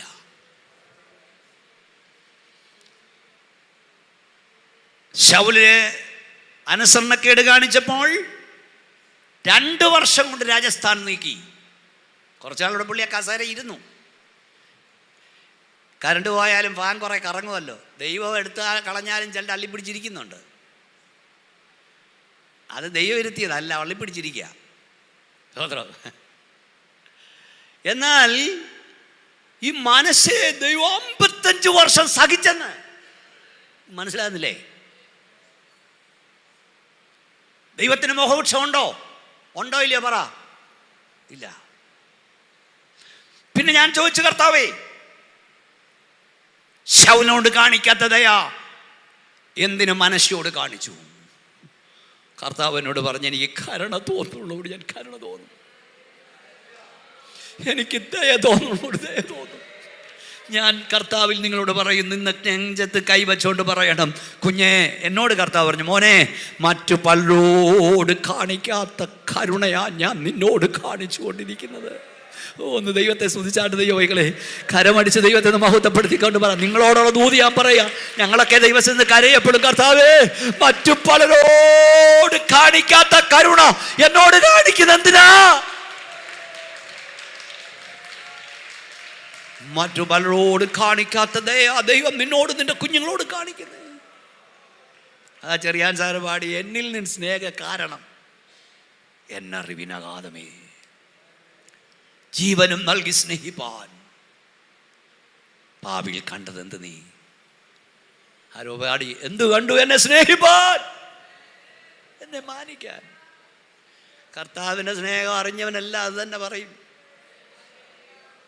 ഈ 4 പതിറ്റാണ്ട് യേശുവിനെ ഉയർത്തും. ഞാൻ എപ്പോഴും കർത്താവിനോട് ചോദിക്കുക, എന്നെ എത്തുവനായി താവേ ഇത്രേ സ്നേഹിക്കുന്നത്? എനിക്കറിയില്ല. ചെറിയാൻ സാറ് പറഞ്ഞു, എന്നിൽ നിന്ന് സ്നേഹ കാരണം എന്നറിവിനകാതമേ. സോദരൻ, എന്നാൽ ഇവിടെ കാരണം ദൈവം പറഞ്ഞ് ഞാൻ പറയാം, ഉപവസിക്കുന്നവർക്ക് ബലമാകും. എന്തുകൊണ്ട് മനശ്ശയെ ദൈവം തകർത്ത് കളഞ്ഞില്ല? 55 വർഷം ദൈവനെ സഹിക്കാൻ കാര്യം എന്താണ്? അതിന് കാരണം ദയവായി ഒന്ന് വായിച്ചാട്ട് 2 രാജാക്കന്മാരുടെ പുസ്തകം 2 Kings chapter 21:1. അവരുടെ പേര്, അപ്പന്റെ അമ്മയുടെ പേരെന്ന് അറിയാൻ വേണ്ടി വായിക്കുന്നേ ഉള്ളൂ. ഒന്ന് വായിച്ചോ. മനശ്ശെ വാഴ്ച തുടങ്ങിയപ്പോൾ അവന് 12 വയസ്സായിരുന്നു. അവൻ 55 സംവത്സരം യെരൂശലേമിൽ വാണു. അവന്റെ അമ്മയ്ക്ക് ഹെഫ്സിബ എന്ന് പേർ. എന്നാൽ യഹോവ ഇസ്രായേൽ മക്കളുടെ മുൻപിൽ നിന്ന് നീക്കിക്കളഞ്ഞ ജാതികളുടെ മ്ലേച്ഛതകൾക്കൊത്തവണ്ണം അവൻ യഹോവയ്ക്ക് അനിഷ്ടമായുള്ളത് ചെയ്തു. അവന്റെ അപ്പനായ ഹിസ്കിയാവ്. അവർ രണ്ടുപേരുടെ പേരറിയാൻ വേണ്ടി മാത്രം ഞാൻ ആ വാക്യം വായിച്ചതുള്ളൂ. അപ്പന്റെ അമ്മയുടെ പേര്, അപ്പന്റെ പേര് ഹിസ്കിയാവ്. വായിച്ച അപ്പനെ, അമ്മയെ കുറിച്ച് ഇവിടെ വായിക്കുന്നത്. ഹിസ്കിയാവ് എന്ന വാക്കിന്റെ അർത്ഥം ഉണ്ടായിരുന്നു. ഹിസ്കിയാവ് എന്ന വാക്കിന്റെ അർത്ഥം യാഖ്, എന്റെ ബലം എന്നായിരുന്നു. ഗോഡ് ഈസ് മൈ സ്ട്രെങ്ത് എന്നായിരുന്നു. എക്സിബ എന്ന വാക്കിന് ഇവിടെ എക്സിബാക്കാരൊക്കെ കാണും, പല അർത്ഥങ്ങൾ ബൈബിൾ കൊടുത്തിട്ടുണ്ട്. ഒന്നിലധികം അർത്ഥങ്ങൾ എക്സിബായിക്കുണ്ട്. അതിൽ ഒരർത്ഥം ഇതാ, അതെൻ്റെ സന്തോഷം അവനിൽ എന്നായിരുന്നു. ഒന്ന് പറഞ്ഞാട്ട്, എൻ്റെ സന്തോഷം യാഹന്റെ ബലമെന്ന് പറഞ്ഞൊരപ്പൻ്റെയും എൻ്റെ സന്തോഷം അവനിലെന്ന് പറഞ്ഞൊരമ്മയുടെയും മകനായിരുന്നു ആര്? മനശ്ശ. അതിലേക്ക് ഞാൻ വരാം. അങ്ങനെയാണെങ്കിൽ മനശ്ശ എന്ന വാക്കിൻ്റെ അർത്ഥം എന്താ? ഉൽപ്പത്തി പുസ്തകം 41-ാം അധ്യായം 51-ാം വാക്യം, എൻ്റെ സകല കഷ്ടതയും എൻ്റെ പ്രതിഭവനവും. എടുത്തോ വായിക്കും. ആരാ വായിക്കുന്നത്? 41-41 വായിക്കും. കൂടെ വായിക്കാം, എല്ലാവരും കേൾക്കട്ടെ, ഞാൻ പറയുന്നത് നല്ലതാണ്. എൻ്റെ സകല കഷ്ടതയും എൻ്റെ പ്രതിഭവനമൊക്കെയും ദൈവം എന്നെ മറക്കുമാറാക്കി എന്ന് പറഞ്ഞ് യോസേഫ് തന്റെ ആദിജാതനെ മനശ്ശെ എന്ന വാക്കിന്റെ അർത്ഥം മറക്കുമാറാക്കുന്നവൻ. എന്തോ മറക്കുമാറാക്കുന്നവൻ? കഷ്ടത മറക്കുമാറാക്കുന്നവൻ. അടുത്ത പദം, സങ്കടദേശത്ത് ദൈവം എന്നെ വർദ്ധിപ്പിച്ചു എന്ന് പറഞ്ഞ് അവൻ രണ്ടാമത്തവന് പേരിട്ടു. യോസേഫ് തന്നെ മക്കൾക്ക് പേരിടുക, എൻ്റെ സകല കഷ്ടതയും ദൈവം എന്നെ മറക്കുമാറാക്കി. മനശ്ശെ സങ്കടദേശത്ത് ദൈവം എന്നെ വർദ്ധിപ്പിച്ചു. ദൈവമക്കളെ, സങ്കടദേശത്താണ് വർധനവ്. എവിടെ സങ്കടമുണ്ടോ അവിടെ ഒരു വർധനവുണ്ട്. നിങ്ങളുടെ കൈ ഉയർന്നില്ലല്ലോ. സങ്കടം വരുമ്പോൾ ഓർക്കുക, ദൈവം നിന്നെ വർദ്ധിപ്പിക്കാൻ പോകുക. സങ്കടദേശത്താണ് വർധനവ്. സങ്കടം വരുമ്പോൾ ദൈവം വർദ്ധിപ്പിക്കും. മനശ്ശെ എന്ന വാക്കിന്റെ അർത്ഥം മറക്കുമാറാക്കുന്നവൻ. എന്തോ മറക്കുമാറാക്കുന്നവൻ? കഷ്ടത മറക്കുമാറാക്കുന്നവൻ. അവൻ ആദ്യം ദൈവത്തെ മറന്നു, പിന്നെ അവൻ ദൈവത്തെ മറക്കുമാറാക്കി. തൻ്റെ ജനം ഹിസ്കിയാവ്, യാഹന്റെ ബലം. ഹിസ്കിയാവിനെ കുറിച്ച് എഴുതിയിരിക്കുന്ന അവൻ ദൈവത്തിൽ ആശ്രയിക്കുമാറാക്കി. യോശാഫാത്തിനെ കുറിച്ച് എഴുതിയിരിക്കുന്നവൻ തിരിച്ചു വന്നു, ആളുകളെ തിരിച്ചു വരുത്തി. 2 ദിനവൃത്താന്തം 19:4, യെശയ്യാവ് 36:15. യൊരോബെയാം പാപം ചെയ്തു, ചെയ്യിപ്പിച്ചു. പത്രോസ് തിരികെ വന്നു, തിരിച്ചു വരുത്തി. നിങ്ങൾ എങ്ങനെയാ സ്വാധീനിക്കുന്നേ? ജനത്തിന്റെ വിശ്വാസം വർദ്ധിപ്പിക്കുന്നവനോ വിശ്വാസം കെടുത്തുന്നവരോ? ആലയത്തിലേക്ക് ആത്മാക്കളെ ആകർഷിക്കുന്നവനോ അകറ്റുന്നവരോ? ഞാൻ കൂടെ എൻ്റെ പ്രഭാഷണം ദൈവമക്കളോട് പറയും, എപ്പോഴും പ്രാർത്ഥിച്ചോണം, കർത്താവേ ഞാൻ നിമിത്തം ഒരാൾ ഈ കൃപ വന്നില്ലേലും, എല്ലാവരും പ്രാർത്ഥിച്ചോണം, ഇവിടുത്തെ ആളും പ്രാർത്ഥിച്ചോണം, ഞാൻ നിമിത്തം ഒരാളിവിടെ വന്നില്ലേലും ഞാൻ നിമിത്തം ഒരാൾ ഈ കൃപ വിട്ട് പോകാനിട വരരുത്. എപ്പോഴും പ്രാർത്ഥിച്ചോണം. ഇത് വലിയ കാര്യമാണ്, നിത്യം നഷ്ടപ്പെടുന്ന കാര്യമാണ്. നിങ്ങളെങ്ങനെയാണ് സ്വാധീനിക്കുന്നത്? അവൻ മറന്നു, ദൈവത്തെ മറക്കുമാറാക്കി. 55 വർഷം കൺക്ലൂഡ്. ദൈവം അവനെ സഹിച്ചു. ഞാൻ അന്വേഷിച്ചു, പ്രാർത്ഥിച്ചു, കർത്താവേ ശൗലിനെ 2 വർഷം കൊണ്ട് നീക്കിക്കളഞ്ഞ നീ ഇത്രയും മ്ലേച്ഛത ചെയ്തവനെ 55 വർഷം സഹിച്ചതെന്താ? എന്നിട്ടും തകർത്തില്ലല്ലോ, മാനസാന്തരപ്പെടുത്തി മടക്കിക്കൊണ്ടിരുത്തിയല്ലോ. ദൈവത്തിൻ്റെ മറുപടി, മോനെ, യാഗന്റെ ബലമെന്ന് പറഞ്ഞൊരപ്പൻ്റെയും എൻ്റെ സന്തോഷം അവനിൽ നിന്ന് പറഞ്ഞ ഒരമ്മയുടെയും മകനായിരുന്നു മനുഷ്യ. അവനെ തകർക്കാൻ ദൈവത്തിന് മനസ്സായില്ല. നിങ്ങൾക്ക് മനസ്സിലായെങ്കിൽ കൈ ഉയർത്തി ഒരു സ്തോത്രം പറഞ്ഞാൽ മതി. ഇല്ലേ, മനസ്സിലാക്കി തരാം. മക്കൾ വഴിപറ്റി പോകുന്നതിന് അമ്മയപ്പന്മാരെ പഴി പറയുന്നവരാണ് മിക്കവാറും. 80% അങ്ങനെ. പക്ഷേ ഈ അപ്പൻ യാഗൻ്റെ ബലമെന്ന് പറഞ്ഞവനാ. എന്ന് പറഞ്ഞാൽ ഈ കൊട്ടാരവും ഈ ഖജനാവും ഒന്നും അല്ല, എൻ്റെ ബലം എൻ്റെ ദൈവത്തിൽ. രാജ്ഞിയാ അമ്മ. എൻ്റെ ഈ കൊട്ടാരമൊന്നുമല്ല എൻ്റെ സന്തോഷം ഒരു സന്നിധിയാ. അപ്പം അപ്പന്മാർ അവൻ റിഫോമിസ്റ്റ്, അവിടെ ഉണർവ് കൊണ്ടുവന്ന ആളാ. അപ്പോൾ ചിലപ്പോൾ അപ്പനും അമ്മയും ദൈവകൃപയിലും ഭക്തിയിലും വിശുദ്ധിയിലും നിന്നാലും ചിലപ്പോൾ മക്കൾ എവിടെ പോകാം? വഴിതെറ്റി പിശാച് അവരെ കൊള്ളയിടാം. എന്നെ നോക്കിയിരുന്നു, ഇവർക്കോ ഈ ദൂത് വേണോ, അതിനെ ഇവിടെ പ്രസംഗിക്കുന്നത്. പക്ഷെ ഒരു വ്യത്യാസമുണ്ട്. A son of many tears, മുമ്പ് ഞാൻ മറ്റൊരു വിഷയം ഇവിടെ പറഞ്ഞിട്ടുണ്ട്. A son of many tears cannot be lost. വളരെ കണ്ണുനീരിൻ്റെ സന്താനം ഒരിക്കലും നഷ്ടപ്പെട്ടു പോകത്തില്ല. കരയുന്ന പ്രാർത്ഥിക്കുന്ന സന്താനം എവിടെ പോയാലും ദൈവം അവരെ മടക്കി വരുത്തും. ഞാൻ ചെറുപ്പക്കാരുടെ പ്രശ്നം പറയും, മക്കളെ മോനെ, ദൈവത്തിൻ്റെ വഴി വിട്ട് നീ ഓടി രക്ഷപ്പെടാമെന്ന് വിചാരിക്കരുത്. നീ എവിടെ പോയാലും ദൈവം നിന്നെ മടക്കി വരുത്തും. ഒരു കൊളുത്ത് ദൈവം നിന്റെ മേലിടും, നിന്നെ താഴെ ഇറക്കും. ദൈവം ശക്തിയോടെ കരമടിച്ച് ദൈവത്തെ മഹത്വപ്പെടുത്ത്. ദൈവത്തിന്റെ ദൃഷ്ടി നിന്റെ മേൽ വെക്കും. A son of many tears cannot be lost. പ്രാർത്ഥിക്കുന്നവന്റെ സന്താനവും വഴിതെറ്റാം, പ്രാർത്ഥിക്കാത്തവനും വഴിതെറ്റാം. പക്ഷെ വ്യത്യാസം, പ്രാർത്ഥിക്കുന്നവന്റെ തലമുറയെ നിന്റെ കണ്ണടയും മുമ്പ് ദൈവം മടക്കി വരുത്തും. ഇല്ല, നിന്റെ കണ്ണടഞ്ഞ് നീ നിത്യത്തിലെത്തിയാൽ അവിടെ നിന്ന് നീ കാണും നിന്റെ തലമുറ മടങ്ങി വന്ന് യേശുവിനെ പ്രസംഗിക്കുന്നത്. ശക്തിയോട് കരമടിച്ച് ദൈവത്തെ സ്തുതിച്ചേ.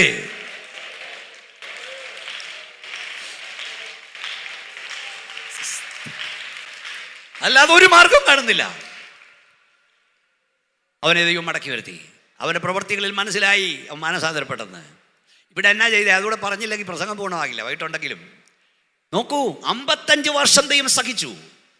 55ാമത്തെ വർഷത്തിൽ സിംഹാസനത്തിലിരുന്നവനെ ദൈവം തൂക്കിയെടുത്ത് ഒറ്റ ഏറെറിഞ്ഞു. എങ്ങോട്ട്? കാരാഗ്രഹത്തിലേക്ക്. ഇവിടെ ഈ പാസ്റ്റർ ലീഡ് ചെയ്തും പറഞ്ഞു, നിമിഷം മതി കാര്യമൊക്കെ മാറി മറിയാൻ. നിമിഷം മതി.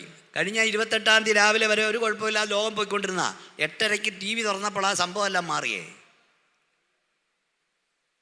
ഞാൻ 2-3 ആഴ്ച കൊണ്ട് എൻ്റെ ചർച്ചിൽ ഉൽപ്പത്തി 22 തുടക്കം, അത് ഒന്നുമില്ല.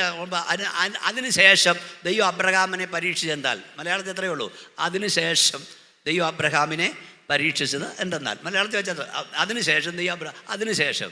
പക്ഷേ ഇംഗ്ലീഷിൽ സം ഡേയ്സ് ലേറ്റർ. എന്താ അതിൻ്റെ അർത്ഥം? അതിൻ്റെ അർത്ഥം എന്തുവാ? 25 വർഷം കരഞ്ഞൊരു കൊച്ചനെ കിട്ടി. എന്തോ സന്തോഷമാണ് വീട്ടിൽ. പക്ഷെ ആ സന്തോഷം നീണ്ടു നിന്നില്ല. അവനെ യാഗം കഴിക്കാൻ ആവശ്യപ്പെട്ടു. Some times later. ഒരു വിജയവും പൂർണ്ണമല്ല, ഒരു സന്തോഷവും പൂർണ്ണമല്ല. ഒന്ന് കണ്ടുകൊണ്ടും മതിമറഞ്ഞ് അഹങ്കരിച്ചേക്കരുത്, ഒന്ന് കണ്ടും നിഗളിക്കരുത്. എപ്പോഴും ദൈവം നെടുമ്പാട് വീഴുക നാം ആകുന്ന ദൈവത്തിന്റെ കൃപയാലാണ്. സ്തോത്രം, സ്തോത്രം. ഒറ്റ നിമിഷം മതി കാര്യമല്ല മാറാൻ. സിംഹാസനത്തിൽ ഇരുന്നവനെ ചെയ്ക്ക് പിടിച്ചത് എറിഞ്ഞു, ഒറ്റയേറെ കാരാഗ്രഹത്തിലേക്ക്. ആ അവസ്ഥയൊക്കെ മാറ്റാൻ ദൈവത്തിന് അധിക നേരമൊന്നും വേണ്ടെന്നേ, ഒറ്റ സെക്കൻഡ് മതി ഈ നിഗളങ്ങളൊക്കെ ഇല്ലാതാക്കാൻ. രാത്രി പകലും പകൽ രാത്രിയാക്കാനും ദൈവത്തിന് 1 മിനിറ്റ് മതി. നഷ്ടം ലാഭമാക്കാനും ലാഭം നഷ്ടമാക്കാനും ദൈവത്തിന് 1 മിനിറ്റ് മതി. യോനയുടെ പുസ്തകത്തിൽ എനിക്ക് പ്രസംഗം ഇഷ്ടമുള്ള വിഷയമാണ്. അവൻ കൽപ്പിക്കുന്നു കൊടുങ്കാറ്റ് വരുന്നു, അവൻ കൽപ്പിക്കുന്നു മഹാമത്സ്യം വരുന്നു, അവൻ കൽപ്പിക്കുന്നു കാറ്റടിക്കുന്നു. പിന്നെ അവൻ കൽപ്പിച്ചപ്പോൾ എന്തോ വന്നു? ഒരാവണക്ക് കിളിച്ചു വന്നെന്നല്ല, യോനയുടെ കൂടാരത്തിന് മീതെ ഒരു ആവണക്കിനെ കൽപ്പിച്ചാക്കി. ഒരു വൻവൃക്ഷത്തെ ഒറ്റ രാത്രി കൊണ്ട് ദൈവം വിളിച്ചു വരുത്തി. വിശ്വസിക്കുന്നു നിന്നെ ഒരു വൻവൃക്ഷമാക്കി മാറ്റാൻ ദൈവത്തിന് ഒറ്റ രാത്രി മതിയെന്ന്. സ്തോത്രം, സ്തോത്രം, സ്തോത്രം, സ്തോത്രം, സ്തോത്രം. ഒരൊറ്റ രാത്രി മതി ഒരു വൻവൃക്ഷമാക്കി മാറ്റി. ഹല്ലേലൂയ.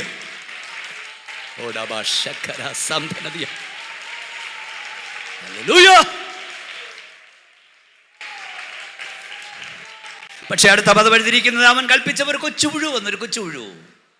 ആ കുഞ്ഞുപുഴു, ആ കൊച്ചുപുഴു ആ വൻവൃക്ഷത്തെ ഒറ്റ രാത്രി കൊണ്ട് വേരോടെ ഉണക്കി. വൻവൃക്ഷമാക്കി മാറ്റാൻ ഒരു രാത്രി മതിയെങ്കിൽ നീ എത്ര വൻവൃക്ഷമാണെങ്കിലും വേരോട് ഉണക്കാൻ ദൈവത്തിന് ഒരു രാത്രി മതി. നമ്മൾ ഒന്നിലും നിഗളിക്കരുത്.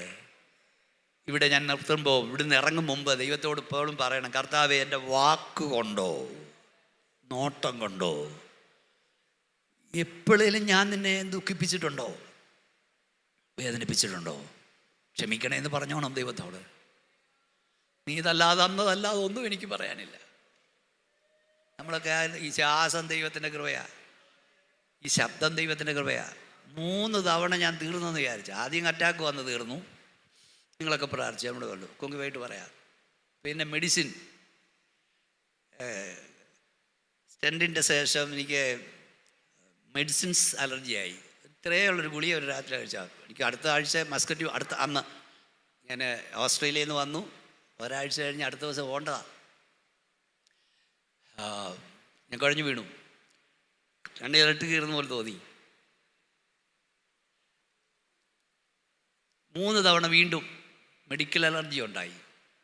അന്ന് ലണ്ടനിൽ പോകാനായിട്ടൊരു പെങ്കൊച്ച് കൊച്ചി എയർപോർട്ടിൽ ചെന്ന് കുഴഞ്ഞു വീണ് അവിടെ വെച്ച് മരിച്ചു. എന്തോ കാര്യം പറഞ്ഞേ, ഫോൺ വിളിച്ചുകൊണ്ടിരുന്നപ്പം ഒരു അരുണ എന്തോ ഒരു വൃക്ഷത്തിൻ്റെ ഇലയെടുത്ത് വായിലിട്ടതേ ഉള്ളൂ. 3 വട്ടം കുഴഞ്ഞു വീണിട്ട് എഴുന്നേറ്റ് നിൽക്കുന്ന കൃപയല്ലേ? നിന്നെക്കുറിച്ച് ദൈവത്തിനൊരു പദ്ധതി ഉണ്ടെങ്കിൽ അത് തീരാതെ ദൈവം കൊണ്ടുപോകത്തില്ല. എൻ്റെ സിസ്റ്ററാണ് പ്രിയ തങ്കമ്മ, നിങ്ങൾക്കറിയാമല്ലോ. ഇവിടെ കണ്ടത് സന്തോഷമുണ്ട്. ഇവിടെ ദൈവത്തെ ആരാധിക്കുക. മരണത്തിൻ്റെ വക്കോളം എത്തിയതാണ്. അതൊരു ജെൻസി, അവളുണ്ടോ ഇവിടെ? ജെൻസിയൊക്കെ അവർ ദൈവത്തെ സ്തുതിക്കുന്നു. അവളും എൻ്റെ ചേട്ടൻ്റെ മോളാണ്, ഇവിടുത്തെ സഭയിലെ ആക്റ്റീവ് മെമ്പേഴ്സാണ്. അവളും ഈ അടുത്ത സമയത്ത് മരണത്തോളം ഇതാണ്, അറ്റാക്കിലൊക്കെ ആയതാണ്. ഞാൻ പറയാം, ദൈവമക്കളെ, കാർഡിയാക് അറസ്റ്റോ അറ്റാക്കോ ക്യാൻസറോ ഒക്കെ വരട്ടെ, യേശുവിൻ്റെ അധികാരമുള്ള നാമത്തിൽ നീ പറയണം, ക്യാൻസറെ, ഹാർട്ട് അറ്റാക്ക്, കൊറോണയെ എൻ്റെ ദൈവം അനുവദിക്കാതെ നിനക്ക് എന്നെ കൊണ്ടുപോകാൻ കഴിയില്ല. സന്തോഷത്തോടെ ശക്തിയോടെ കരമടിച്ച് ദൈവത്തെ സ്തുതിച്ചേ. അതുകൊണ്ട് അവസ്ഥയൊക്കെ മാറ്റാൻ ദൈവത്തിനൊരു നിമിഷം മതി. അതോർത്തെല്ലാവരും ജീവിച്ചോണം. ഒന്ന് കണ്ടും പ്രശംസിച്ചേക്കരുത്. മഹത്വം എല്ലാം ദൈവത്തിന് കൊടുത്തോണം. ഞാൻ വാക്കിൽ നിർത്താൻ പോകുകയാണ്. ഒരു തള്ളയുടെ അപ്പൻ്റെ കണ്ണുനീർ 55 വർഷം ഒരുത്തനെ സഹിച്ചവനെ മാനസാന്തരപ്പെടുത്തി. ഒരു തെളിവാണ് 2 ദിനവൃത്താന്തം 33:21 ഇവന്റെ മകനെ കുറിച്ച് എഴുതിയിട്ടുണ്ട്. ആമോൻ വാഴ്ച തുടങ്ങിയപ്പോൾ അവൻ 22 വയസ്സായിരുന്നു. അവൻ 2 സംവത്സരം യെരൂശലേമിൽ വാണു. അവൻ തന്റെ അപ്പനായ മനശ്ശെ ചെയ്തതുപോലെ യഹോവയ്ക്ക് അനിഷ്ടമായുള്ളത് ചെയ്തു. തന്റെ അപ്പനായ മനശ്ശെ ഉണ്ടാക്കിയ സകല വിഗ്രഹങ്ങൾക്കും ആ. ആമോൻ ബലി കഴിച്ച് അവയെ സേവിച്ചു. ആ. തന്റെ അപ്പനായ മനശ്ശെ തന്നെത്താൻ യഹോവയുടെ മുൻപാകെ താഴ്ത്തിയതുപോലെ ആ. അവൻ തന്നെത്താൻ താഴ്ത്തിയില്ല. ആ. ആമോൻ മേൽക്കുമേൽ അകൃത്യം ചെയ്തതേയുള്ളൂ. ആ. അവന്റെ ഭൃത്യന്മാർ ആ. അവന്റെ നേരെ കൂട്ടുകെട്ടുണ്ടാക്കി ആ. അവനെ അവന്റെ അരമനയിൽ വെച്ച് കൊന്നുകളഞ്ഞു. 2 വർഷം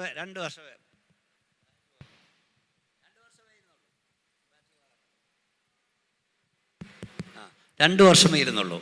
കാരണം എന്താ? കരയാൻ ആളില്ലായിരുന്നു. നമ്മൾ ഈ നിൽക്കുന്നതൊക്കെ പിൻപി കണ്ണുനീരാ, കരച്ചിലിൻ്റെ ശക്തിയാ. അടുത്ത തലമുറയ്ക്ക് വേണ്ടി പ്രാർത്ഥിക്കുക. നിനക്ക് ശേഷം നിന്റെ തലമുറ ഈ പുസ്തകവുമായി ഇവിടെ കർത്താവിനെ ആരാധിക്കാൻ കാണണം. കൈ ഉയർത്തിയാട്ടി സ്തോത്രം പറഞ്ഞാട്ട്.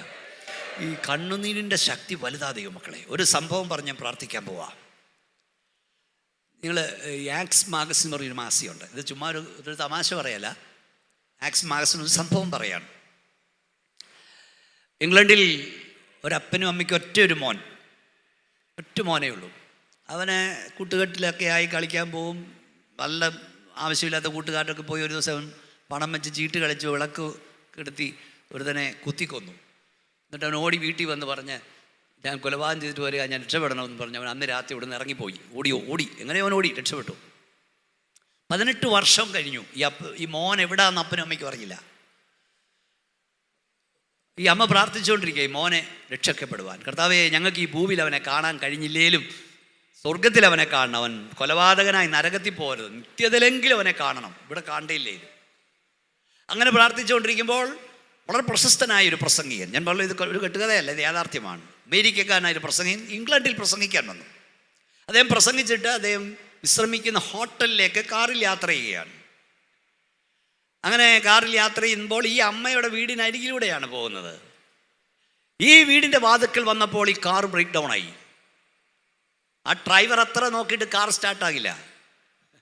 പ്രാർത്ഥിക്കുന്ന നിനക്ക് വേണ്ടി ഓടിപ്പോകുന്ന ചിലരെ പോലും പിടിച്ചു നിർത്താൻ കഴിയും ദൈവത്തിന്. സ്തോത്രം. അവസാനം ഈ ഡ്രൈവർ പറഞ്ഞു, സാറേ ആ വെളിച്ചം കാണുന്ന വീട്ടിൽ അങ്ങ് പോയിരിക്കും, ഞാൻ കാർ റെഡിയാക്കിയിട്ട് വരാം. ഈ ദൈവദാസനെ വീട്ടിലേക്ക് കൊണ്ടുവന്നു. കോളിംഗ് ബെൽ അടിച്ച് ഒരു അമ്മ ഇറങ്ങി വരുന്നപ്പോൾ അവർ പ്രാർത്ഥിച്ചുകൊണ്ടിരിക്കുകയാണ്. അവർ കണ്ണൊക്കെ നനഞ്ഞിരിക്കുകയാണ്. ഈ ദൈവദാസൻ്റെ കയറ്റിയിരുത്തി കാർ ഡ്രൈവർ നന്നാക്കാൻ പോയി. വീട്ടുവിവരങ്ങളെല്ലാം ചോദിച്ചു. എത്ര പേരുണ്ട് മക്കൾ? ഒരു പറഞ്ഞു, ഒരേ ഒരു മോൻ, അവൻ ജീവനോടുണ്ടോ എന്നറിയില്ല, പക്ഷേ 18 വർഷം മുമ്പ് അവൻ കൊലപാതകം ഇറങ്ങി ഓടി. ഞങ്ങൾ പ്രാർത്ഥിച്ചുകൊണ്ടിരിക്കുന്നത് ഞങ്ങളുടെ മോനെ ജീവനോട് ഈ ഭൂമിയിൽ കാണാൻ കഴിഞ്ഞില്ലെങ്കിലും നിത്യത്തിൽ അവനെ കാണണം, അവൻ മാനസാന്തരപ്പെടണം. എല്ലാം പറഞ്ഞുകൊണ്ടിരിക്കുമ്പോൾ കാർ റെഡിയാക്കി ഡ്രൈവർ വന്നു. ഈ ദൈവദാസൻ പോകാൻ അങ്ങോട്ട് ഇറങ്ങി. പ്രാർത്ഥിച്ചിറങ്ങാൻ തുടങ്ങുമ്പോൾ ഈ അമ്മ കൈക്ക് കയറി പിടിച്ചിട്ട് പറഞ്ഞു, പാസ്റ്റർ, ഇത്രയും കാലമായി ഞങ്ങളുടെ മകനെ സ്വർഗത്തിൽ കാണാൻ ഞങ്ങൾ പ്രാർത്ഥിച്ചുകൊണ്ടിരുന്നു. എന്നാൽ അങ്ങ് ഞങ്ങളെ വീട്ടിൽ കൊണ്ടുവന്നു. ലോകപ്രസിദ്ധനായ അങ്ങേ കാണാൻ മനുഷ്യർ കൊതിക്കുന്ന അങ്ങേ ഞങ്ങളുടെ വീട്ടിൽ കൊണ്ടുവന്നു. അങ്ങയോടൊരു അപേക്ഷ എനിക്കുണ്ട്. ഞങ്ങളിന്ന് മുതൽ പ്രാർത്ഥിക്കും, അങ്ങ് ലോകത്ത് എവിടെയെങ്കിലും പ്രസംഗിക്കാൻ പോകുമ്പോൾ ഞങ്ങളുടെ മകൻ ജീവനോടെ ഉണ്ടെങ്കിൽ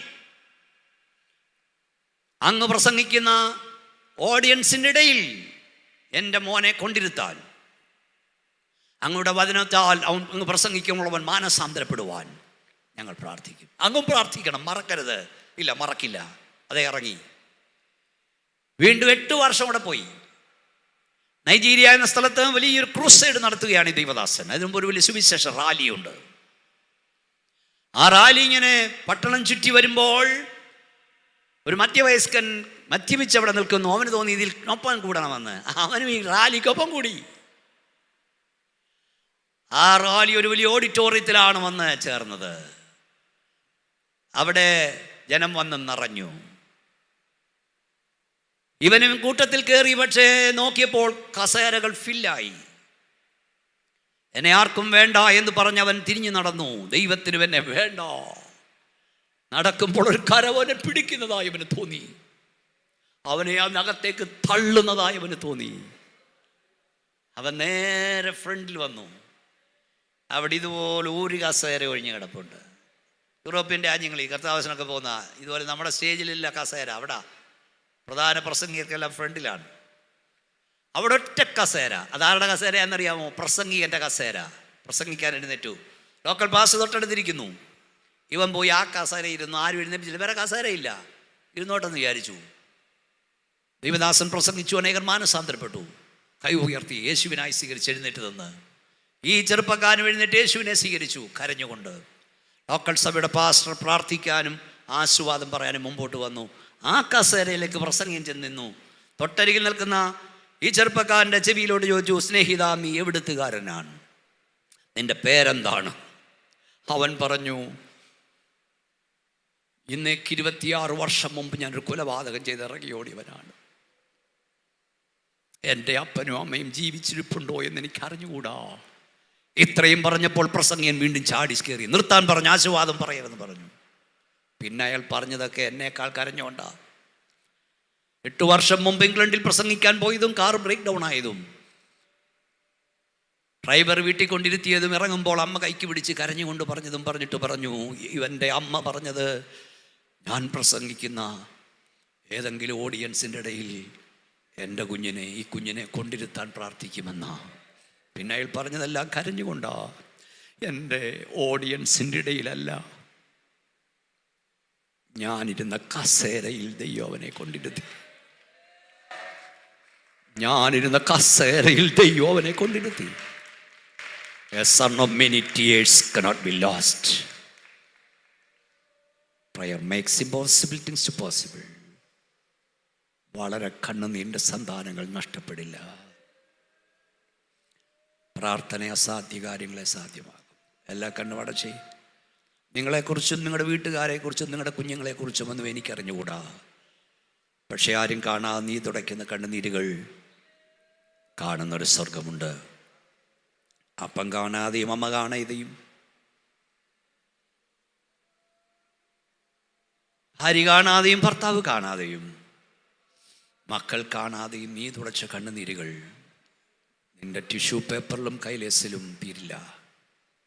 അതവൻ്റെ തുരുത്തിയിലുണ്ട്. അവൻ അത്ഭുതങ്ങളെ ചെയ്യും. നമുക്ക് എല്ലാവർക്കും എഴുന്നേറ്റ് നിൽക്കാം. എല്ലാവർക്കും എഴുന്നേൽക്കാം. ഒരു നിമിഷം ദിവസം പ്രാർത്ഥിച്ചാണ്. യഹോവ മനശ്ശയോടും അവൻ്റെ ജനത്തോട് സംസാരിച്ചു പലവട്ടം. പക്ഷെ അവൻ കേട്ടില്ല, അനുസരിച്ചില്ല. യഹോവ അശ്ശൂർ രാജാവിൻ്റെ പടയാളികളെ അയച്ച് കൊളുത്തുകളാൽ ബന്ധിച്ച് ബാബേൽ കൊണ്ടുപോയി. കഷ്ടത്തിലായപ്പോൾ അവൻ തന്നെ താഴ്ത്തി. കരയാത്തവരെ കരയിപ്പിക്കാൻ, പ്രാർത്ഥിക്കാത്തവരെ പ്രാർത്ഥിപ്പിക്കാൻ, മോളോട്ട് നോക്കാത്തവരെ നോക്കിക്കാൻ ദൈവത്തിനറിയാം. ദൈവമേ, ഞാൻ നിഗളിച്ചെങ്കിൽ, അഹങ്കരിച്ചെങ്കിൽ എന്നോട് ക്ഷമിക്കണേന്ന് ആദ്യം പ്രാർത്ഥിച്ചാണ്. എൻ്റെ കുഞ്ഞുങ്ങളോട് ക്ഷമിക്കണമെന്ന് പറ. ദൈവഹിതമല്ലാത്ത എന്തെങ്കിലും ചിന്തകൾ പോലും എന്നിൽ വന്നെങ്കിൽ, ഉയർച്ചകൾ വന്നെങ്കിൽ ക്ഷമിക്കണേ എന്ന് പറ. ആദ്യം പ്രാർത്ഥിക്കേണ്ടത് എന്നെ ഒന്ന് ശുദ്ധീകരിക്കണേ, അതിനായി എന്നെ സമർപ്പിക്കുന്നു എന്ന് പറയുന്നവർക്കായി സ്വർഗത്തിലേക്ക് ഉയർത്തിപ്പിടിച്ചാട്ടെ. യേശുവേ നിന്ന് വിളിച്ചാട്ടെ. യേശുവേ, നീ എന്നെ ശുദ്ധീകരിക്കണമേ. അങ്ങയുടെ ഇഷ്ടത്തിനോ ഹിതത്തിനോ വിരോധമായി ചിന്തിച്ചതെല്ലാം എന്നോട് ക്ഷമിക്കണമേ. താവേ, ജനത്തിന്മേൽ നിന്റെ ശക്തി വെളിപ്പെട്ട് നിന്റെ കരം നീട്ടപ്പെടുവാൻ ഞാൻ പ്രാർത്ഥിക്കുന്നു. ഇപ്പോൾ ദൈവശക്തി വ്യാപരിക്കണമേ. ദൈവത്തിൻ്റെ കരം ഇവിടെ വെളിപ്പെടാൻ പോകുകയാണ്. നിങ്ങൾ നാളുകളായി കരയുന്ന ചിലതിന് പകൽ പരിശുദ്ധാത്മാവിൻ്റെ കരവും ശക്തിയും വെളിപ്പെടും. കർത്താവ് സൗഖ്യമാക്കും. കൈകാട്ടിയിട്ടാട്ട് നിങ്ങൾ ഏത് വിഷയത്തിനായി കരയുന്നോ അതിന്മേൽ ദൈവപ്രവൃത്തി വെളിപ്പെടും. നിങ്ങൾ രഹസ്യമായി കരയുന്ന ചിലതിന് പരസ്യമായി ദൈവോത്തരം തരും. ആരോടും പറയാതെ, ആരും അറിയാതെ നിങ്ങൾ കരയുന്നതിന് എല്ലാവരും കാണുക, ദൈവോത്തരം തരും. അകലെ നിങ്ങളുടെ മക്കളായിരിക്കുന്നെങ്കിൽ അവിടേക്ക് ദൈവപ്രവൃത്തി വെളിപ്പെടും. കർത്താവിൻ്റെ അഭിഷക്തൻ എനിക്ക് വേണ്ടി പ്രാർത്ഥിക്കണമെന്ന് പ്രാർത്ഥന ആവശ്യപ്പെടുന്നവർ മാത്രം ആ കൈകൾ ഉയർത്തിപ്പിടിച്ചായിട്ട് ഞാൻ ഒരു വാക്കിൽ പ്രാർത്ഥനമായി കേൾപ്പിക്കപ്പെടും. ബാക്കി കർത്താവിൻ്റെ ദാസന്മാർ ചെയ്യും. കർത്താവേ, വിവിധ വിഷയങ്ങൾക്കായി പ്രാർത്ഥന ആവശ്യപ്പെട്ട് ഉയർത്തപ്പെടുന്ന കാര്യങ്ങൾക്കായി സ്തോത്രം. നിൻ്റെ കുഞ്ഞുങ്ങളുടെ ഭാരവടിയെന്ന് അറിഞ്ഞുകൂടാ, വേദന അടിയെന്നറിഞ്ഞുകൂടാ, അങ്ങേക്കറിയാം. നിങ്ങൾ ഭൂമിയിൽ ബന്ധിക്കപ്പെട്ടിരിക്കും, നിങ്ങൾ അഴിക്കപ്പെട്ടിരിക്കും. അതിന് പ്രകാരം നിന്റെ അഭിഷക്തന അടിയൻ നസ്രയനായ യേശുവിൻ്റെ അധികാരമുള്ള നാമത്തിൽ ഇപ്പോൾ പ്രാർത്ഥിക്കുന്നു. ഈ പകൽ ഈ ഹാളിൽ ദൈവശക്തി വ്യാപരിക്കട്ടെ. കർത്താവേ, നിന്റെ കരം വരെ തൊടുന്നു. നിന്റെ ശക്തി ഇവിടെ വ്യാപരിക്കുന്നോർത്ത് സ്തോത്രം. നിന്റെ മക്കളുടെ തലമുറകൾ എവിടെയാണോ ഇപ്പോൾ അവിടെ ദൈവശക്തി വ്യാപരിക്കട്ടെ. കർത്താവേ, ദുഷ്ടൻ്റെ ചെങ്കോൾ നീതിമാൻ്റെ അവകാശം ഇരിക്കില്ല. ഞങ്ങളുടെ മേലോ ഞങ്ങളുടെ സന്താനത്തിന്മേലോ ദുഷ്ടൻ്റെ ചെങ്കോൾ ഇരിക്കാൻ പാടില്ല. അഭിഷേകം നുകത്തെ തകർക്കുമെങ്കിൽ ഇന്ന് പകൽ ഇവിടെ ആരാധന വെളിപ്പെടുമ്പോൾ അഭിഷേകത്തിൻ്റെ ശക്തിയാൽ ആ നുകങ്ങൾ തകർക്കപ്പെടട്ടെ. കർത്താവേ, നിന്റെ കരം വെളിപ്പെടുന്നോർത്ത് സ്തോത്രം. യേശുവിൻ നാം തന്നെ കരമടിച്ച ശക്തിയോടെ ദൈവത്തെ സ്തുതിച്ച് ശക്തിയോടെ നമ്മൾ ആരാധിക്കാൻ പോകണം. അങ്ങനെ ഒരു നിമിഷം ഇവിടെ എൻ്റെ ആത്മകഥ കൊണ്ടുവന്നിട്ടുണ്ട്. നേരത്തെ എങ്കിലും ഉണ്ടായിരിക്കാം. വൻകൃപയുടെ തണലിൽ എൻ ജീവിതം. 4 പതിറ്റാണ്ട് ദൈവം എന്നെ നടത്തിയ വഴികളെക്കുറിച്ചുള്ള ആത്മകഥയാണ്. നിങ്ങളുടെ കണ്ണുകളെ നനയിക്കും, ഹൃദയത്തെ തൊടുന്ന പുസ്തകമാണ്. മറ്റൊന്നും കിട്ടില്ല. മറ്റൊരു പുസ്തകമാണ്. ഞാൻ ഒത്തിരി പുസ്തകം എഴുതിയിട്ടുണ്ട്, നിങ്ങൾക്കറിയാം. ഇതാ നോഹയുടെ കാലം.